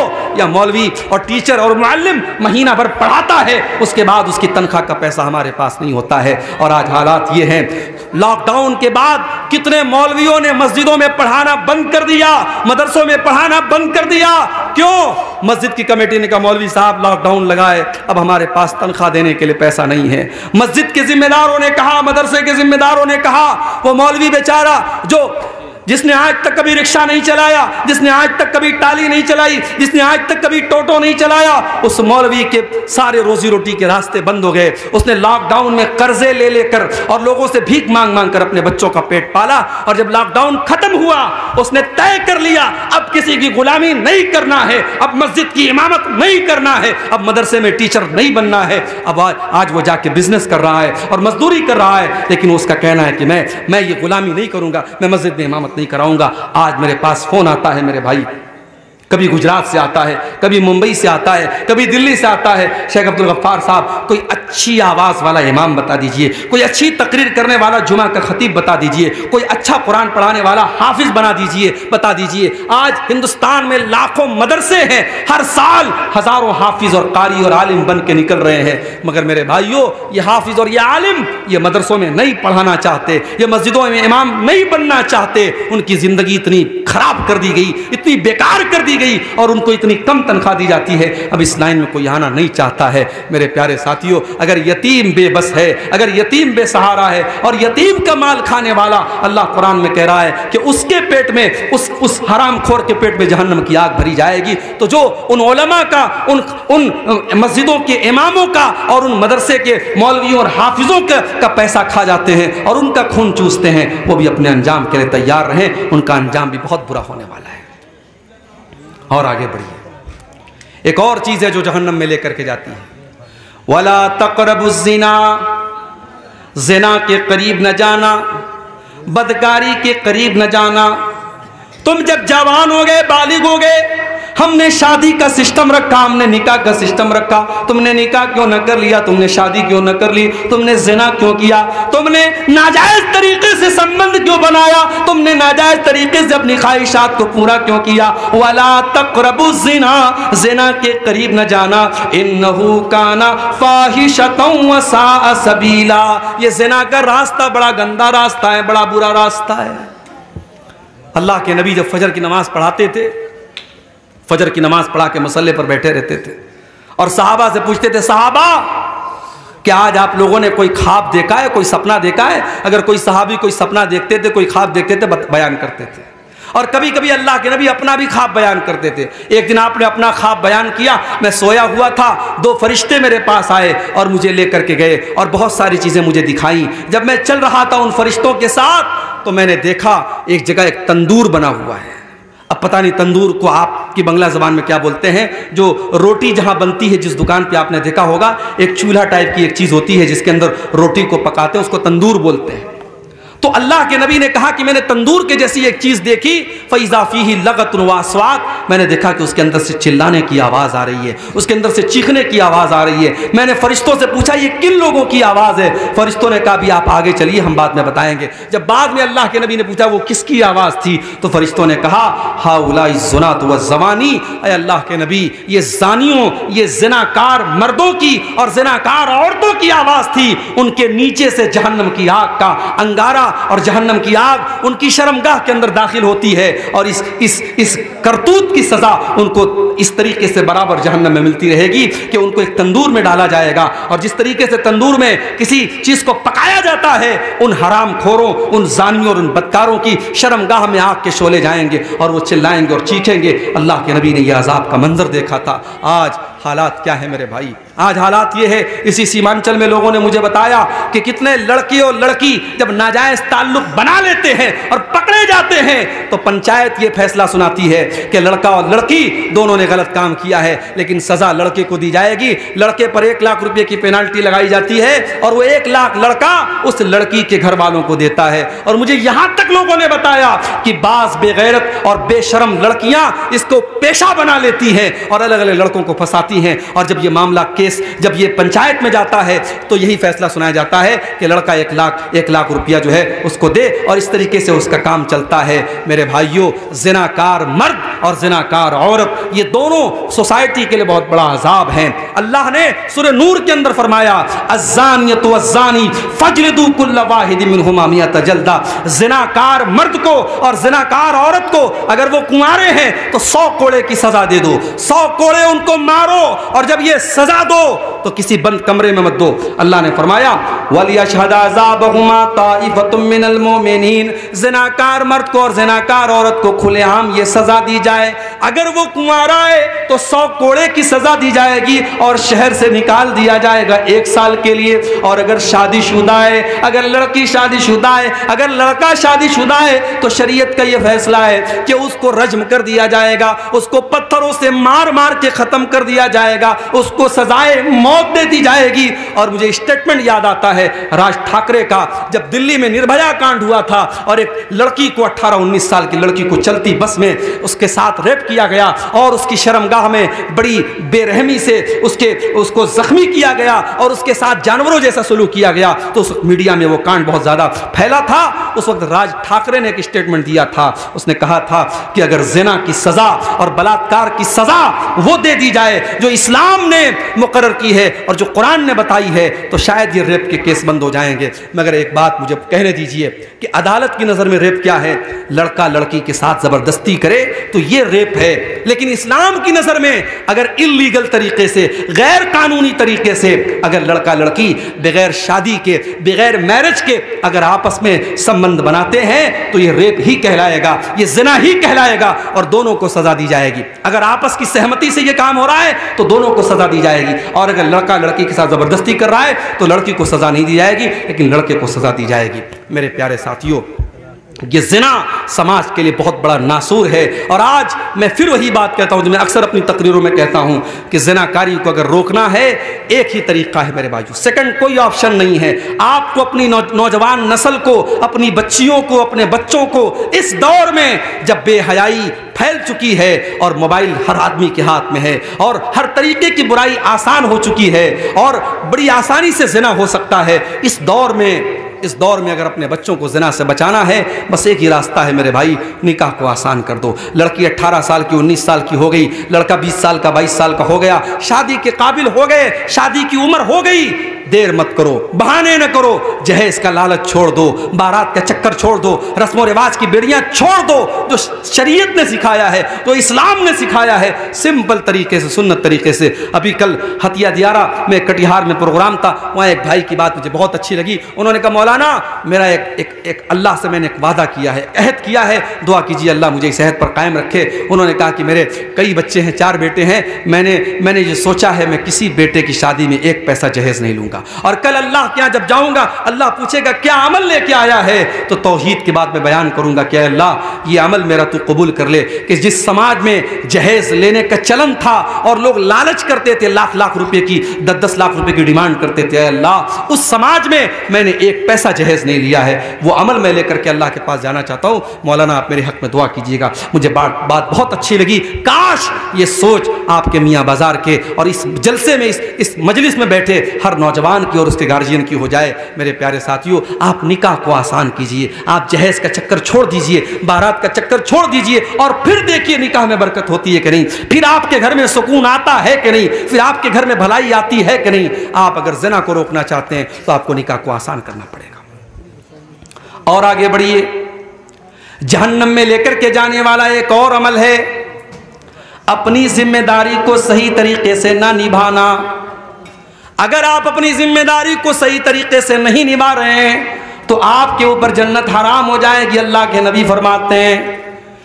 नबी फरमाते हैं जिसको अल्लाह ताला कोई जिम्मेदारी अता करता है, जिसके ऊपर कोई जिम्मेदारी अल्लाह ताला अता करता है, सुम्मा यमूतु यौम यमूतु व हुवा गाशुन लिरइयतिही इल्ला हर्रमल्लाहु अलैहिल जन्ना। अगर वो अपनी जिम्मेदारी को सही तरीके से नहीं निभा रहा है और उसी हालत में मर जाता है, उसके ऊपर जन्नत हराम हो जाएगी। मदरसे के नाज़िमों सुन लो, मस्जिदों के मुतवल्लियों सुन लो और गाँव के प्रधानों तुम भी सुन लो, तुम्हारे कंधों पर जो जिम्मेदारी डाली गई है, अगर तुमने अपनी जिम्मेदारी का हक अदा न किया, अगर तुमने अपनी कुर्सी का, अपने पावर का हक अदा न किया, तुमने अपनी जिम्मेदारी के साथ इंसाफ न किया, अल्लाह के नबी फरमा रहे हैं इल्ला हर्रमल्लाहु अलैहिल जन्ना, ऐसे इंसान के ऊपर जन्नत हराम हो जाएगी। और यहां एक बात और नोट कर लीजिए, जिस तरीके से मस्जिद का मुतवल्ली एक जिम्मेदार है, मदरसे का सेक्रेटरी एक जिम्मेदार है, जिस तरीके से गांव का प्रधान एक जिम्मेदार है, उसी तरीके से हर घर में बाप अपनी औलाद का जिम्मेदार है, माँ अपनी बेटियों की जिम्मेदार है, बड़ा भाई छोटे भाइयों का जिम्मेदार है, बड़ी बहन छोटी बहनों की जिम्मेदार है। हम सब के कंधों पर कोई ना कोई जिम्मेदारी है मेरे प्यारे साथियों, और उस जिम्मेदारी के बारे में भी हमें जवाब देना पड़ेगा। माँ बाप को जवाब देना पड़ेगा कि तुम तो रातों में तहज्जुद पढ़ा करते थे, तुम्हारे घर में ज़िना कैसे हो गया, तुम्हारी बेटी ने गलत कदम क्यों उठाया, तुम्हारा बेटा रात में 2-2 बजे तक क्या करता था। बाप को जवाब देना पड़ेगा, माँ को जवाब देना पड़ेगा। इसलिए मेरे भाइयों, ये जिम्मेदारी भी हम अपने कंधों पर महसूस करें। अगर हम बाप हैं, एक अच्छे बाप बने, अगर माँ हैं, एक अच्छी माँ बने, बड़े भाई हैं, एक अच्छे बड़े भाई बने, अपने अंडर में जो लोग हैं उनकी जिम्मेदारी को अपने ऊपर महसूस करें। ये चीज़ भी अल्लाह तबारक व तआला के यहाँ बहुत खतरनाक साबित होने वाली है। अगर हमने अपनी जिम्मेदारी को सही तरीके से नहीं निभाया तो हमें और आपको जहन्नम में जाना पड़ सकता है। इसी तरीके से जहन्नम में लेकर के जाने वाली एक और चीज़ है नेकी करके एहसान जताना। किसी के साथ आपने भलाई कर ली, अब एहसान जता रहे हैं। अल्लाह के नबी फरमाते सलासतुन ला यदखुलूनल जन्ना, 3 लोग ऐसे हैं जो जन्नत में नहीं जाएंगे, यानी जहन्नम में जाएंगे। अल मन्नान, एहसान जताने वाला, एहसान जताने वाला। कभी अगर आपने किसी के साथ कोई अच्छा काम किया है, मौका आया आपने फट से बयान कर दिया, जब आपने बयान कर दिया इसका मतलब कि आपका मकसद अल्लाह को राजी करना नहीं था, आप तो मौका तलाश कर रहे थे कि देखो मैंने एहसान किया है, अब इस एहसान को जाहिर करने का कब मौका मिलता है। तो कभी एहसान मत जताइए मेरे भाइयों। जिस तरीके से नेकी करते हैं आप, नेकी करके उसको दरिया में डाल दीजिए, नेकी करके भूल जाइए, एहसान करके भूल जाइए। आज भी बहुत से अल्लाह के बंदे हैं, सर्दी का मौसम आता है, अपनी कार से जाते हैं, 10,000 रुपये का कंबल खरीदते हैं और गरीबों की बस्तियों में जाते हैं। जो गरीब बेचारा रात में सर्दी में ठिठुरा लेटा हुआ है, धीरे से जाते हैं, उसको कंबल उड़ा देते हैं। कोई कैमरा नहीं है, कोई मीडिया कवरेज नहीं है, कोई यूट्यूबर नहीं है, रात का अंधेरा है, अल्लाह देख रहा है। और उस गरीब को भी नहीं पता कौन से सेठ जी आए थे, कौन से हाजी साहब आए थे। हाजी साहब उतरे, सेठ जी उतरे, उस गरीब को कंबल उड़ा के आगे बढ़ गए। ये नेकी मेरे भाइयों अल्लाह के काम देगी। नेकी करो, दरिया में डाल दो। ये दौर बड़ा अजीब दौर है मेरे भाई, ये दौर बड़ा अजीब दौर है। वो दौर खत्म हो गया जब नेकी करके लोग दरिया में डाल देते थे। अब लोग नेकी करके यूट्यूब पर डालते हैं, अब लोग नेकी करके फेसबुक पर डालते हैं, अब नेकी का प्रचार किया जाता है। अब एक ही हैंड पंप पर 10 बार पेंट होता है, एक बार ग्रीन होता है, एक बार ब्लू होता है, एक बार रेड होता है। एक हैंड पंप पर 10 बार पेंट करा के 10 हैंड पंप का पैसा लिया जाता है। ये बेईमानी और ये चोरी और ये हरामखोरी भी आपके बिहार और झारखंड में हो रही है मशरूआत के नाम पर। अल्लाह हम सब की हिफाजत फरमाए। अल मन्नान, अल्लाह के नबी फरमाते हैं कि एहसान जताने वाला, नेकी करके नेकी जताने वाला, वो भी अल्लाह के यहाँ जहन्नम में जाएगा, जन्नत हराम है उसके लिए। और दूसरा आदमी वलाक़, रिश्ता काटने वाला, रिश्ता काटने वाला। भाई ने भाई से रिश्ता काट लिया, भाई ने बहन से रिश्ता काट लिया, बेटे ने बाप से रिश्ता काट लिया। अरे तू कौन होता है रिश्ता काटने वाला? ये रिश्ता तेरा बनाया हुआ नहीं, ये रिश्ता रब का बनाया हुआ है, ये रिश्ता अल्लाह का बनाया हुआ है। अल्लाह ने तुझे किसी का भाई बनाया, अल्लाह ने किसी का भतीजा बनाया, अल्लाह ने किसी का पोता बनाया, अल्लाह ने किसी का बेटा बनाया। जब रिश्ते अल्लाह ने बनाए हैं, रिश्तों को तोड़ने वाले तुम कौन होते हो? ला यदखुलुल जन्नत कातिउन, अल्लाह के नबी कहते हैं रिश्ता काटने वाला जन्नत में नहीं जाएगा। मेरे प्यारे साथियों, अलाक़ को अल्लाह के नबी इस हदीस में कह रहे हैं रिश्ता काटने वाला। और जब रिश्ते के काटने की बात आई तो एक बात और सुन लो, दूसरे रिश्तों में अगर आपने गड़बड़ी की तो कुछ तो माफी की गुंजाइश है, लेकिन अगर माँ बाप के साथ गड़बड़ी की, जिस माँ ने जन्म दिया, जिस बाप ने उंगली पकड़ के चलना सिखाया, जिस माँ ने खून जिगर पिला के तुझे जवान किया, और जिस बाप ने खून पसीना एक करके तुझे किसी काबिल बनाया, अगर उस माँ के साथ तूने बदतमीजी की, उस बाप के साथ तूने अगर बदतमीजी की, उस माँ से रिश्ता तूने तोड़ दिया, उस बाप से रिश्ता तोड़ दिया, तो अल्लाह के नबी फरमाते हैं 2 गुनाहों को अल्लाह ताला माफ नहीं करेगा। 2 गुनाहों की सजा अल्लाह ताला दुनिया ही में दे देता है। अल बग़्य व उक़ूक़ुल वालिदैन, एक जुल्म व सितम करने की सजा और दूसरे वालिदैन को तकलीफ देने की सजा। ये 2 गुनाहों की सजा अल्लाह ताला दुनिया ही में दे देता है। मेरे प्यारे साथियों, तो इस हदीस में दूसरा गुनाह ये है अल-आक़ को, रिश्ता काटने वाला भी जन्नत में नहीं जाएगा। और तीसरा कौन होगा? वह मुदमिनुल खमरी, शराब का आदी, शराब की लत जिसको लग गई। शराब कभी पी लिया, तौबा कर लिया, अलग बात है। जिसको शराब की लत लग गई, अब शराब के बगैर रहता नहीं है, अब ये बहुत खतरनाक आदमी हो गया। इसको शराब के बगैर चैन नहीं है, शराब का एडिक्ट हो गया, शराब की लत लग गई। ऐसा आदमी, जन्नत इसके ऊपर हराम है। आज भी समाज में ऐसे लोग मिलते हैं जो शराब के इस कदर आदी हो जाते हैं कि बगैर शराब पिए वो घर में नहीं आते हैं, और अच्छे खासे अच्छे खानदान के हैं, नेक और अच्छे घराने के हैं, मगर शराब की लत लग गई। अब घर में जब आते हैं शराब पी के आते हैं, कभी बीवी को गाली देते, कभी बच्चों को गाली देते हैं। कितने गरीबों को मैं देखता हूँ, शौहर इस तरीके से शराब पी के आता है और बीवी बेचारी दूसरों के घर में जाके झाड़ू पोछा लगाती है, बर्तन मांजती है और काम करती है, और वो बीवी जब पैसा कमा के लाती है, शौहर उस पैसे से जाके फिर शराब पी लेता है। ऐसे शौहर भी समाज के अंदर मौजूद हैं, और ऐसे शौहरों को बड़ा याद रहता है कि साहब मेरी बीवी मेरी खिदमत क्यों नहीं करती, मेरी बीवी मेरी बात क्यों नहीं मानती। अरे तू अपनी बीवी का कितना हक अदा कर रहा है? इस्लाम में 1 वे ट्रैफिक नहीं है मेरे भाई। अगर शौहर का हक बीवी के ऊपर है तो बीवी का हक भी शौहर के ऊपर है। जो अपनी बीवी की कमाई खाता है वो हराम खोर सुन ले, वो बेगैरत सुन ले, तेरी बीवी का काम कमाना नहीं था, तेरी बीवी दूसरों के घर में जाके बर्तन मांज रही है और तू बैठ के शराब पी रहा है, तो बहुत बड़ा बेगैरत है। और सुन लो, कान खोल के सुन लो, बेगैरत भी जन्नत में नहीं जाएगा, बेगैरत भी जन्नत में नहीं जाएगा। अल्लाह के नबी ने फरमाया अद्दयूस अल्लज़ी युक़िर्रु फ़ी अहलिल खुबुस, वो बेगैरत इंसान जिसके घर में बेहयाई हो रही हो, बेशर्मी हो रही हो और उसको कोई फ़र्क ना पड़ रहा हो, उस बेगैरत का अंजाम भी यही होने वाला है कि वो जहन्नम की आग में चलेगा। और आगे बढ़िए, जहन्नम में लेकर के जाने वाला एक और अमल है ज़बान का गलत इस्तेमाल। ज़बान का गलत इस्तेमाल करने वाला भी जहन्नम की आग में जलेगा। अल्लाह के नबी से पूछा गया कि सबसे ज्यादा जहन्नम में लेकर के जाने वाली कौन सी चीज है? आपने फरमाया अल फमु वल फर्जू, जबान और शर्मगाह, ये दो चीजें सबसे ज्यादा जहन्नम में लेकर के जाने वाली हैं। जबान से इंसान झूठ बोलता है, जबान से इंसान गीबत करता है, जबान से चुगली करता है, जबान से दूसरों की इज्जत उछालता है। जबान और शर्मगाह का गलत इस्तेमाल करने वाले सबसे ज्यादा जहन्नम में जाएंगे। इसीलिए अल्लाह के नबी फरमाते हैं ला यदखुलुल जन्नत नम्माम, चुगलखोर इंसान जन्नत में नहीं जाएगा, चुगलखोरी करने वाला जन्नत में नहीं जाएगा, यानी जहन्नम में जाएगा। और यहां एक बात और बता दूं, चुगलखोर किसको कहते हैं भाई? चुगलखोर उसको कहते हैं जो इधर की बात उधर करे। अब इधर की बात उधर कर रहा है तो जरूरी नहीं कि सब बात गलत कर रहा है, सही भी कर रहा है, मगर सही बात भी अगर इधर की उधर करके लड़ा रहा है तो वो चुगलखोर है। और अगर दो भाइयों में सुलह कराने के लिए कोई इंसान आगे बढ़ता है और झूठ भी बोल देता है लेकिन दो भाइयों को मिला देता है, अल्लाह के नबी फरमाते हैं लैसल कज़्ज़ाबुल्लज़ी युस्लिहु बैनन नास, दो बिछड़े हुए लोगों को मिलाने के लिए अगर कोई झूठ भी बोल देता है तो ऐसा झूठ अल्लाह क्या माफ है। पता ये चला कि अगर हमारे सच बोलने से दो भाई लड़ने लगते हैं तो वो सच बोलना हराम है, और अगर हमारे झूठ बोलने से दो बिछड़े हुए मिल जाते हैं वो झूठ बोलना जायज है। मेरे भाइयों, इस्लाम में सुलह सफाई की बड़ी अहमियत है। मैं जानता हूं आपके गांव में भी कुछ ऐसे जरूर मामलात होंगे, हर गांव में रहते हैं कि कभी कहीं भाई भाई में मसला चल रहा है, कहीं जो है बाप बेटे में मसला चल रहा है, जहां भी मन मुटाव है, दिल में मैल कुचैल है, साफ कर लो मेरे भाई। चुगलखोरी न करो, गीबत न करो, जुबान का गलत इस्तेमाल न करो। अल्लाह के नबी फरमा रहे जहन्नम में सबसे ज्यादा लेके जाने वाली कोई चीज है तो जुबान और शर्मगाह है। और आगे बढ़िए, एक और चीज जहन्नम में लेकर के जाने वाली है और वो चीज है औरत की बेहयाई। औरत जब बेहया हो जाए, जब उसका कपड़ा, उसकी ड्रेस, उसका लिबास उसके जिस्म को नुमाया करने लगे, जाहिर करने लगे, जब वो कपड़ा पहन करके निकले तो मकसद अपने जिस्म की और अपने हुस्न की नुमाइश करना हो, ऐसी औरत भी कान खोल करके सुन ले।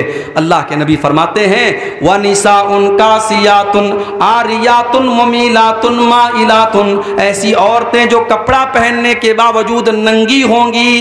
कयामत के पहले ऐसा दौर आएगा जब कपड़ा पहन करके औरतें नंगी होंगी, यानी कपड़ा इतना टाइट पहनेंगी, इतना ट्रांसपेरेंट पहनेंगी, इतना पारदर्शी पहनेंगी कि उस कपड़े से उनका जिस्म झलकेगा, उनका शरीर झलकेगा। ऐसी बेहया औरतें अल्लाह के नबी फरमाते हैं रुऊसुहुन्ना कास्निमतिल बुख्तिल माइला, उनके सर के ऊपर जो उनके बालों का जूड़ा होगा, जो हेयर स्टाइल होगा, वो देखने में बुख्ती ऊंट के कुहान की तरह होगा। इसीलिए उलमा कहते हैं कि औरत को ऐसा जोड़ा नहीं बांधना चाहिए जो ऊंट के कुहान की तरह उभरा हुआ हो, उसे नॉर्मल अपना हेयर स्टाइल रखना चाहिए। अल्लाह के नबी बेहया औरतों की पहचान बता रहे हैं रुऊसुहुन्ना कास्निमतिल बुख्तिल माइला, ऐसी औरतें जो अपने सर के ऊपर बुख्ती ऊंट के कुहान की तरह जोड़ा बांधेंगी।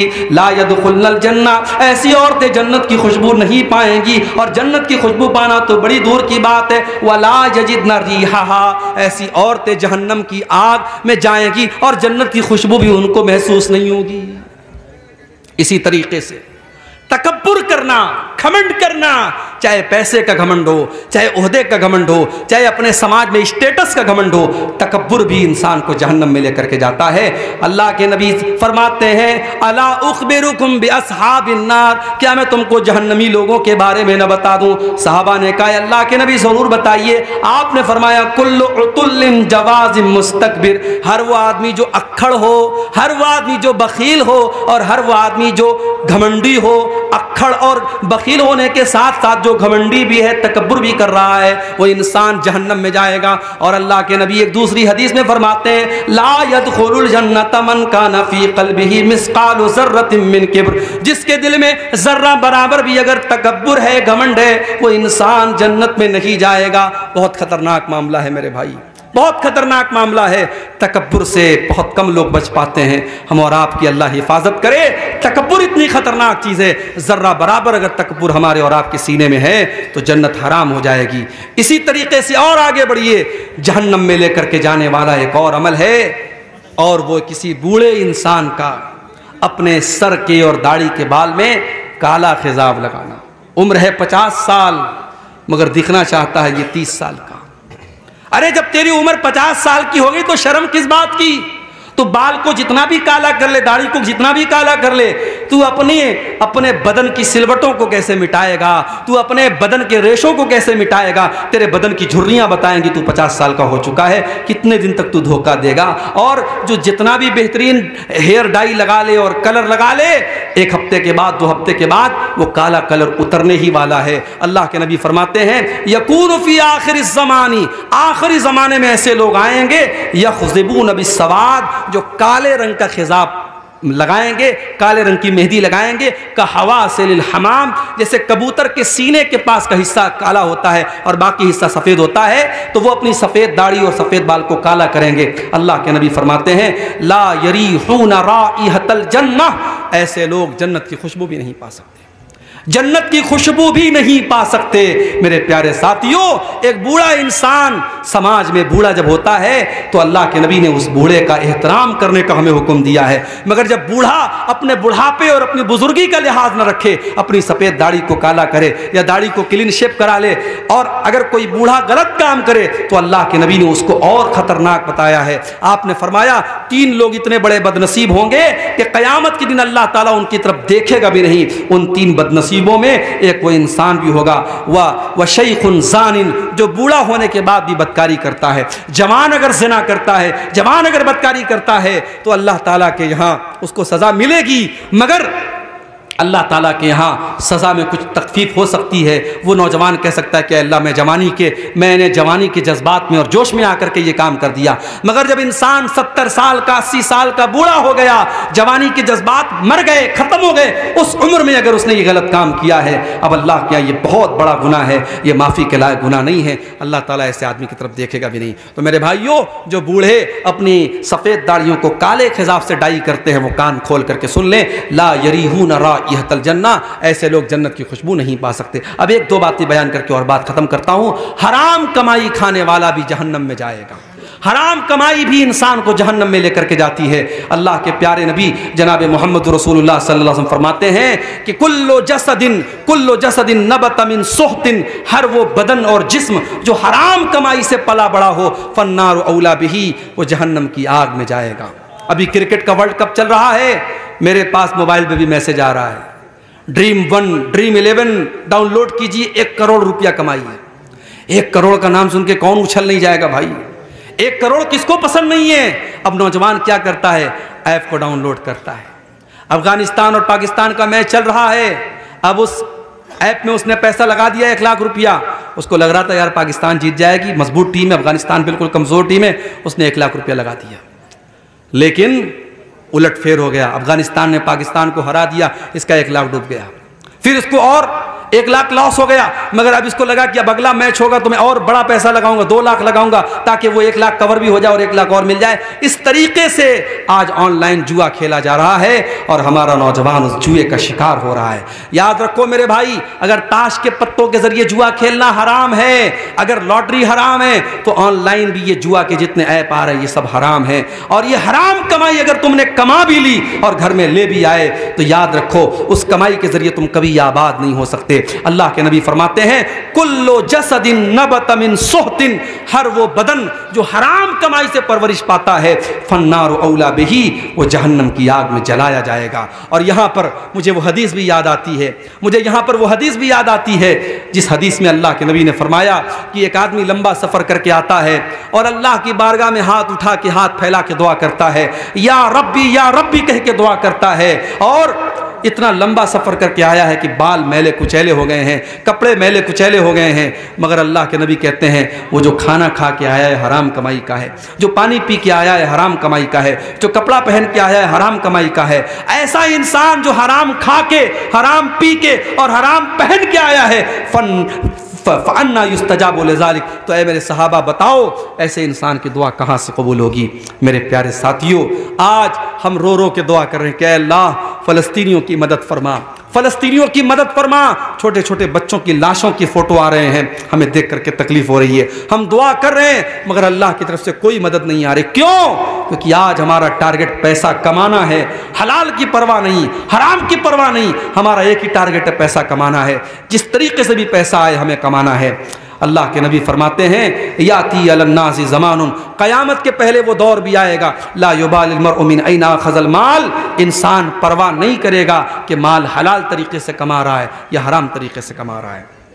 इसी तरीके से मेरे भाइयों, जहन्नम में लेकर के जाने वाली एक और चीज़ है, और वो है अपने मुसलमान भाई का हक मारना। अल्लाह के नबी ने फरमाया मन इख्तता हक़्क़ इम्रिइन मुस्लिमिन, जिसने किसी मुसलमान का हक मारा वो कान खोल करके सुन ले, उसने जहन्नम का एक टुकड़ा खरीद लिया, उसने जहन्नम का एक टुकड़ा ले लिया।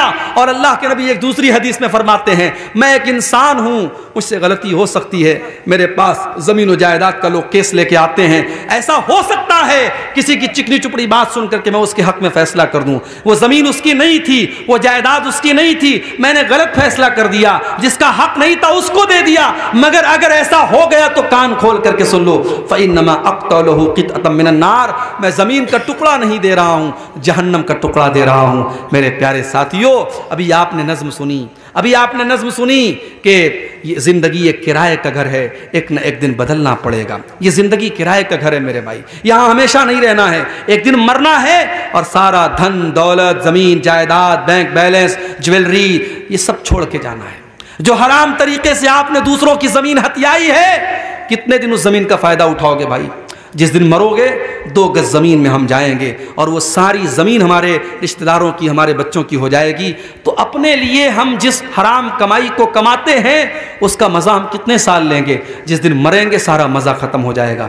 इसलिए मेरे साथियों, हराम कमाई से अपने आप को बचाओ। ये चंद चीज़ें थी जो जहन्नम में लेकर के जाने वाली थी, और जहन्नम का एक हल्का सा नक्शा भी मैंने खींचा है इस उम्मीद के साथ कि हम जहन्नम में लेकर के जाने वाले इन अमाल से अपनी हम हिफाजत करेंगे, और अल्लाह से हम दुआ करते हैं अल्लाह हमें इसकी तौफीक अता फरमाए। मैयत को कब्र में उतारने और रखने का सही तरीका क्या है? देखिए, मैयत को जो कब्र में उतारा जाता है तो उसमें एक तो ये है कि पायताने से उतारा जाता है, और उतारने के टाइम बिस्मिल्लाहि व अला मिल्लत रसूलिल्लाह ये कह करके कब्र में उतारा जाए, उसमें और कोई शर्त नहीं है।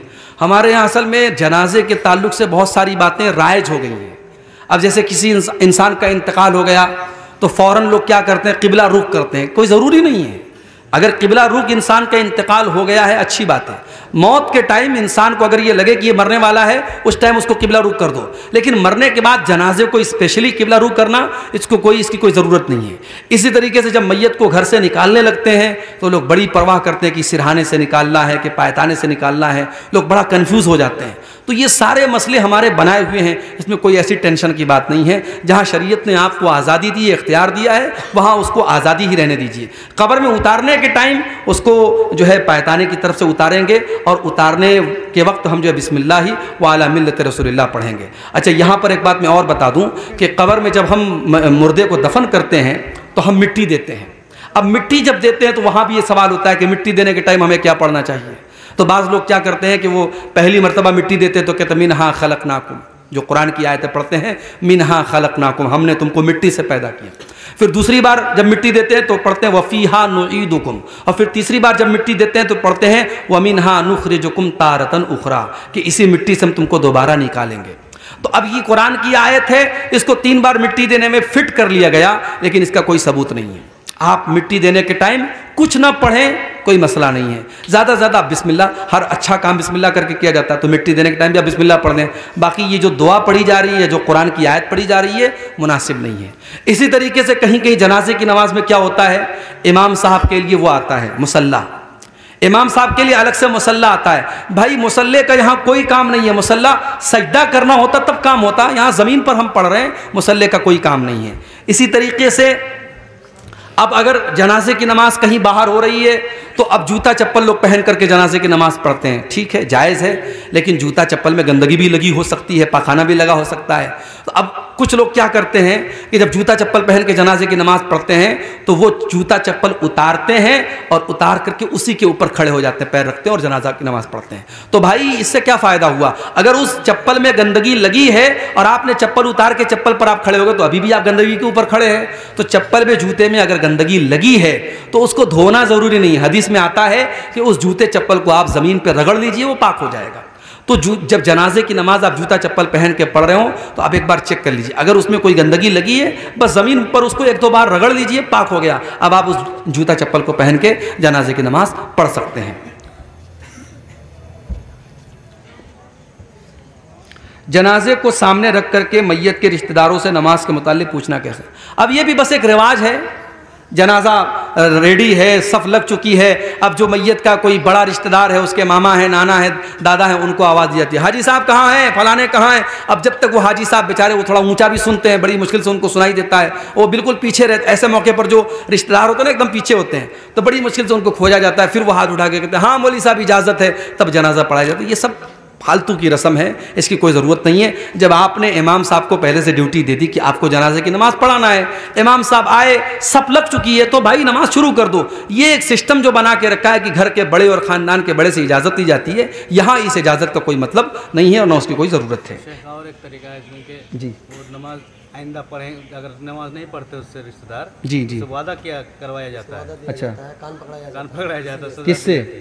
रिश्तेदारों, जैसे कि बाप मरा तो बेटे से, हाँ हाँ, इस तरीके से नहीं पढ़ते हो, आज से पढ़ो। अच्छा, देखिए नमाज अगर कोई मान लीजिए बाप मर गया, बेटा नहीं पढ़ता है, तो जनाजे की नमाज के टाइम बेटे से ये कहना कि चलो कान पकड़ो नमाज पढ़ोगे, ये सब तो मुनासिब नहीं है। भाई नमाज तो उसको ऐसे भी पढ़ना है, वो नहीं पढ़ रहा है तो गलत कर रहा है। अब बाप के मरने पर उसके जनाजे की नमाज का बेटे के नमाज न पढ़ने से कोई ताल्लुक नहीं है। बेटा अगर नमाज नहीं पढ़ता है, बेटा गुनहगार होगा, बाप अपना हिसाब देगा। तो जनाजे की नमाज के दौरान ये सब कहने की ज़रूरत नहीं है। हाँ ये चीज़ होती है कि जब किसी का बाप मरता है तो इमोशनल सीन होता है, उस वक्त इंसान जज्बाती होता है।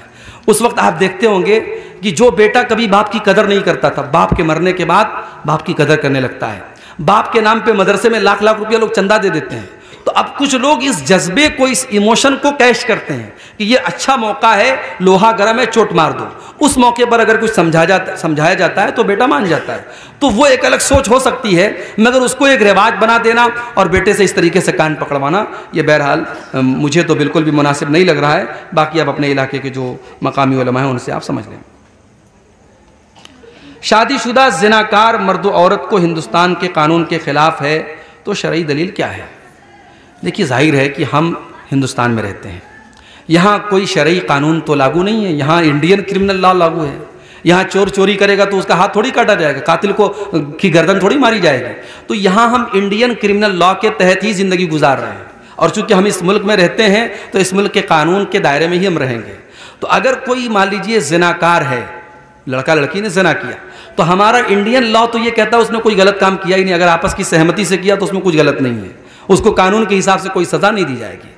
अब हम शरीयत की जो सज़ा है, शादीशुदा है तो सज़ाए मौत है, कुंवारा है तो 100 कोड़े की सज़ा है, वो सज़ा भी हम नहीं दे सकते, कानूनी एतबार से हम पकड़ लिए जाएंगे। तो फिर हम अपने तौर पर कोई एक सज़ा मुकर्रर कर दे जो हमारी पंचायत में आपस के मशवरे से तय हो। लेकिन उस सज़ा में भी हम इस बात का लिहाज रखें कि अगर ये काम आपस की सहमति से हुआ है तो दोनों भागीदार हैं, सज़ा मिले तो दोनों को मिले। सिर्फ लड़के को सज़ा देना और लड़की को इनाम देना ये तो मुनासिब नहीं है। तो शरीयत की रोशनी में जो सज़ा है वो आप इस मुल्क में कानून के दायरे में रह करके तो नहीं दे सकते। वो जहाँ पे इस्लामी कानून लागू है और इस्लामी हुकूमत है वहीं पर ये चीज़ हो सकती है। तो आप अपने मुल्क के कानून के दायरे में रह करके उसको कोई फ़ाइन लगा दें या हल्की फुल्की जिस्मानी सज़ा दे दें तो वो दी जा सकती है। बहरहाल उसमें कोई हर्ज की बात नहीं है। अल्लाह ताला ने मौत को सबसे पहले क्यों पैदा किया है, जैसा कि सूरह मुल्क के अंदर है, ज़रा वजाहत फरमाने की ज़हमत फरमाए। देखिए सूरह मुल्क में अल्लाह ने फरमाया कि अल्लज़ी खलक़ल मौता वल हयाता, अल्लाह ने मौत को पैदा किया और ज़िंदगी को पैदा किया। तो पहले अल्लाह ताला ने मौत का जिक्र किया, तो इससे उलमा ने यह दलील पकड़ी है कि मौत पहले पैदा की गई। अब इसकी हिकमत क्या है ये अल्लाह आलम, अल्लाह ज़्यादा बेहतर जानता है। बाज़ उलमा ने यह लिखा है इस आयत की तफसीर में कि इंसान जब तक पैदा नहीं हुआ है, भाई मैं 1986 में पैदा हुआ तो 1986 के पहले मेरा वजूद तो नहीं था दुनिया में, तो जब तक मैं नहीं था तब तक मैं एक तरीके से मौत ही के पीरियड में था। जब इसीलिए अल्लाह ने कुरान के 29वें बारे में फरमाया सूरह दहर के अंदर कि हल अता अलल इंसान हीनुम मिनद दहरी लम यकुन शैअम मज़कूरा, इंसान के ऊपर एक ऐसा दौर भी आया है जब इंसान कोई काबिल ज़िक्र चीज़ भी नहीं था, कोई जानता भी नहीं था उसको। पैदा हुआ तब लोगों ने जाना कि हाँ ये अब्दुल्ला है, ये अब्दुर्रहमान है, ये फ़लाँ है, ये फ़लाँ है। तो हमारी पैदाइश के पहले का जो पीरियड था वो मौत है, उसके बाद हम जब पैदा हुए ये जिंदगी है, अब हम जब मर जाएंगे वो मौत होगी, और फिर जब हम कयामत के दिन उठेंगे वो दूसरी जिंदगी होगी। तो 2 बार जिंदगी है और 2 बार मौत है, ये मिला करके इसका कुरान में भी अल्लाह ने जिक्र किया है। बाकी अल्लाह ने मौत को पहले क्यों पैदा किया इसकी कोई हिकमत बताई नहीं गई है, और ज़रूरी नहीं है कि हर चीज़ की हिकमत बयान ही की गई हो। ला युसअलु अम्मा यफ़अल, अल्लाह जो करता है अल्लाह से पूछा नहीं जाता है। ठीक है, मैयत को जब कब्र में रखते हैं तो उसको सर को पूरा घुमा दिया जाता है, पश्चिम तरफ। हाँ, पश्चिम तरफ उसको मोड़ दिया जाता है सर को। जब सर को पूरा घुमा दिया मतलब यानी कि जब उसको ऊपर चिपचिपा देते हैं उसको सर को घुमा देते हैं, गर्दन को मोड़ देते हैं। उसमें मैंने एक मरतबा ये मसला आया था मेरे सामने, तो उसमें बहरहाल गुंजाइश मौजूद है सर को घुमाने की, सर को यानी दाहिनी तरफ जो है करने की गुंजाइश मौजूद है। उस पर हम मज़ीद तफसील से किसी अगली तकरीर में उसको दलाइल जो उलमा ने जो दलाइल दी हैं, जो हदीसें हैं, उसको सामने रख करके हम फिर इंशाअल्लाह उस पर रोशनी डालेंगे। ठीक है, अल्लाह ताला हम सबको नेक अमल की तौफीक अता फरमाए, कहने सुनने से ज़्यादा अमल की तौफीक अता फरमाए, आमीन। व आखिर दावाना अल्हम्दुलिल्लाह। पड़ेगा वक्त ऐसा भी आएगा नादां, तुझको कांटों पे चलना पड़ेगा, इतना माजूर हो जाएगा तू, इतना मजबूर हो जाएगा तू, ये जो मखमल का चोला है तेरा ये कफन में बदलना पड़ेगा। कर ले ईमान से दिल की सफाई, छोड़ दे तू बुराई, वक्त बाकी है आसी संभल जा, वरना दोज़ख में जलना पड़ेगा। ऐसी हो जाएगी तेरी हालत, काम आएगी दौलत न ताकत, ऐसी हो जाएगी तेरी हालत, काम आएगी दौलत न ताकत, छोड़कर अपनी ऊंची हवेली तुझको बाहर निकलना पड़ेगा। जलवे हुस्न भी जा बजा है और खतरात भी हैं ज़्यादा, जिंदगानी का ये रास्ता है, हर कदम पे संभलना पड़ेगा। बाप बेटे या भाई भतीजे तेरे साथी हैं जीते ये जी के, अपने आंगन से उठना पड़ेगा, अपनी चौखट से टलना पड़ेगा। है बहुत ही बुरी चीज़ दुनिया, क्यों समझता है दुनिया को अपना, बाज आजा गुनाहों से वरना उम्र भर हाथ मलना पड़ेगा। प्यार से सब को अपना बना ले, जिस कदर हो सके तू दुआ ले, प्यार से सब को अपना बना ले, जिस कदर हो सके तू दुआ ले। मत लगा आग नफरत की नादां, वरना तुझको भी जलना पड़ेगा। चाहता है अगर सुरखरुई, चाहता है अगर नेक नामी, ये अदा छोड़नी होगी तुझको, इस चलन को बदलना पड़ेगा। है अगर तुझको इंसान बनना, तो ये तो कैसर मेरी बात सुन ले, छोड़नी होगी हर एक बुराई, ख्वाहिशों को कुचलना पड़ेगा। जिंदगी एक किराए का घर है, एक न एक दिन बदलना पड़ेगा। सदर मोहतरम उलमाए किराम, मोहतरम बुज़ुर्गों, नौजवान साथियों, पर्दानशीन माँ और बहनों, प्यारे बच्चों, आपके इस गांव में इस मदरसे के सालाना प्रोग्राम में लगातार दूसरी मर्तबा हाजिर होने का मौका मिल रहा है। आधी रात गुज़र चुकी है, रात के तकरीबन 12:45 बज रहे हैं। अब तक आपने उलमाए किराम के मुख्तलिफ मौज़ूआत पर बयानात सुने। शेख नूरुल इस्लाम रहीमी साहब, उनका भी खिताब आपने समाअत फरमाया। आसाम से तशरीफ़ लाए हुए बंगला ज़ुबान के बड़े मीठे और बड़े बेहतरीन ख़तीब और मुक़र्रिर शेख मुनव्वर हुसैन आसामी साहब को अभी आप इससे पहले सुन रहे थे। मुमकिन है मेरे बाद भी एक दो उलमा का खिताब होना हो।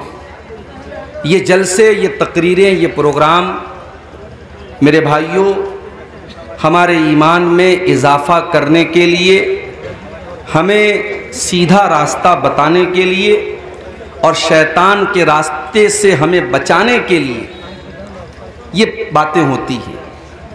इनका मकसद ये नहीं होता है कि हम एक कान से सुने और दूसरे कान से उड़ा दें। इनका मकसद ये होता है कि हम जो बातें सुने उनको अपनी ज़िंदगी में अपनाने की कोशिश करें। जो अच्छी बातें हम सुने उनको अपनाएं और जिन बुरी बातों से हमारे उलमा हमें रोकते हैं उनसे हम बचने की कोशिश करें। मैं अल्लाह से दुआ करता हूँ रब्बुल आलमीन हम सबको इसकी तौफीक अता फरमाए। आमीन।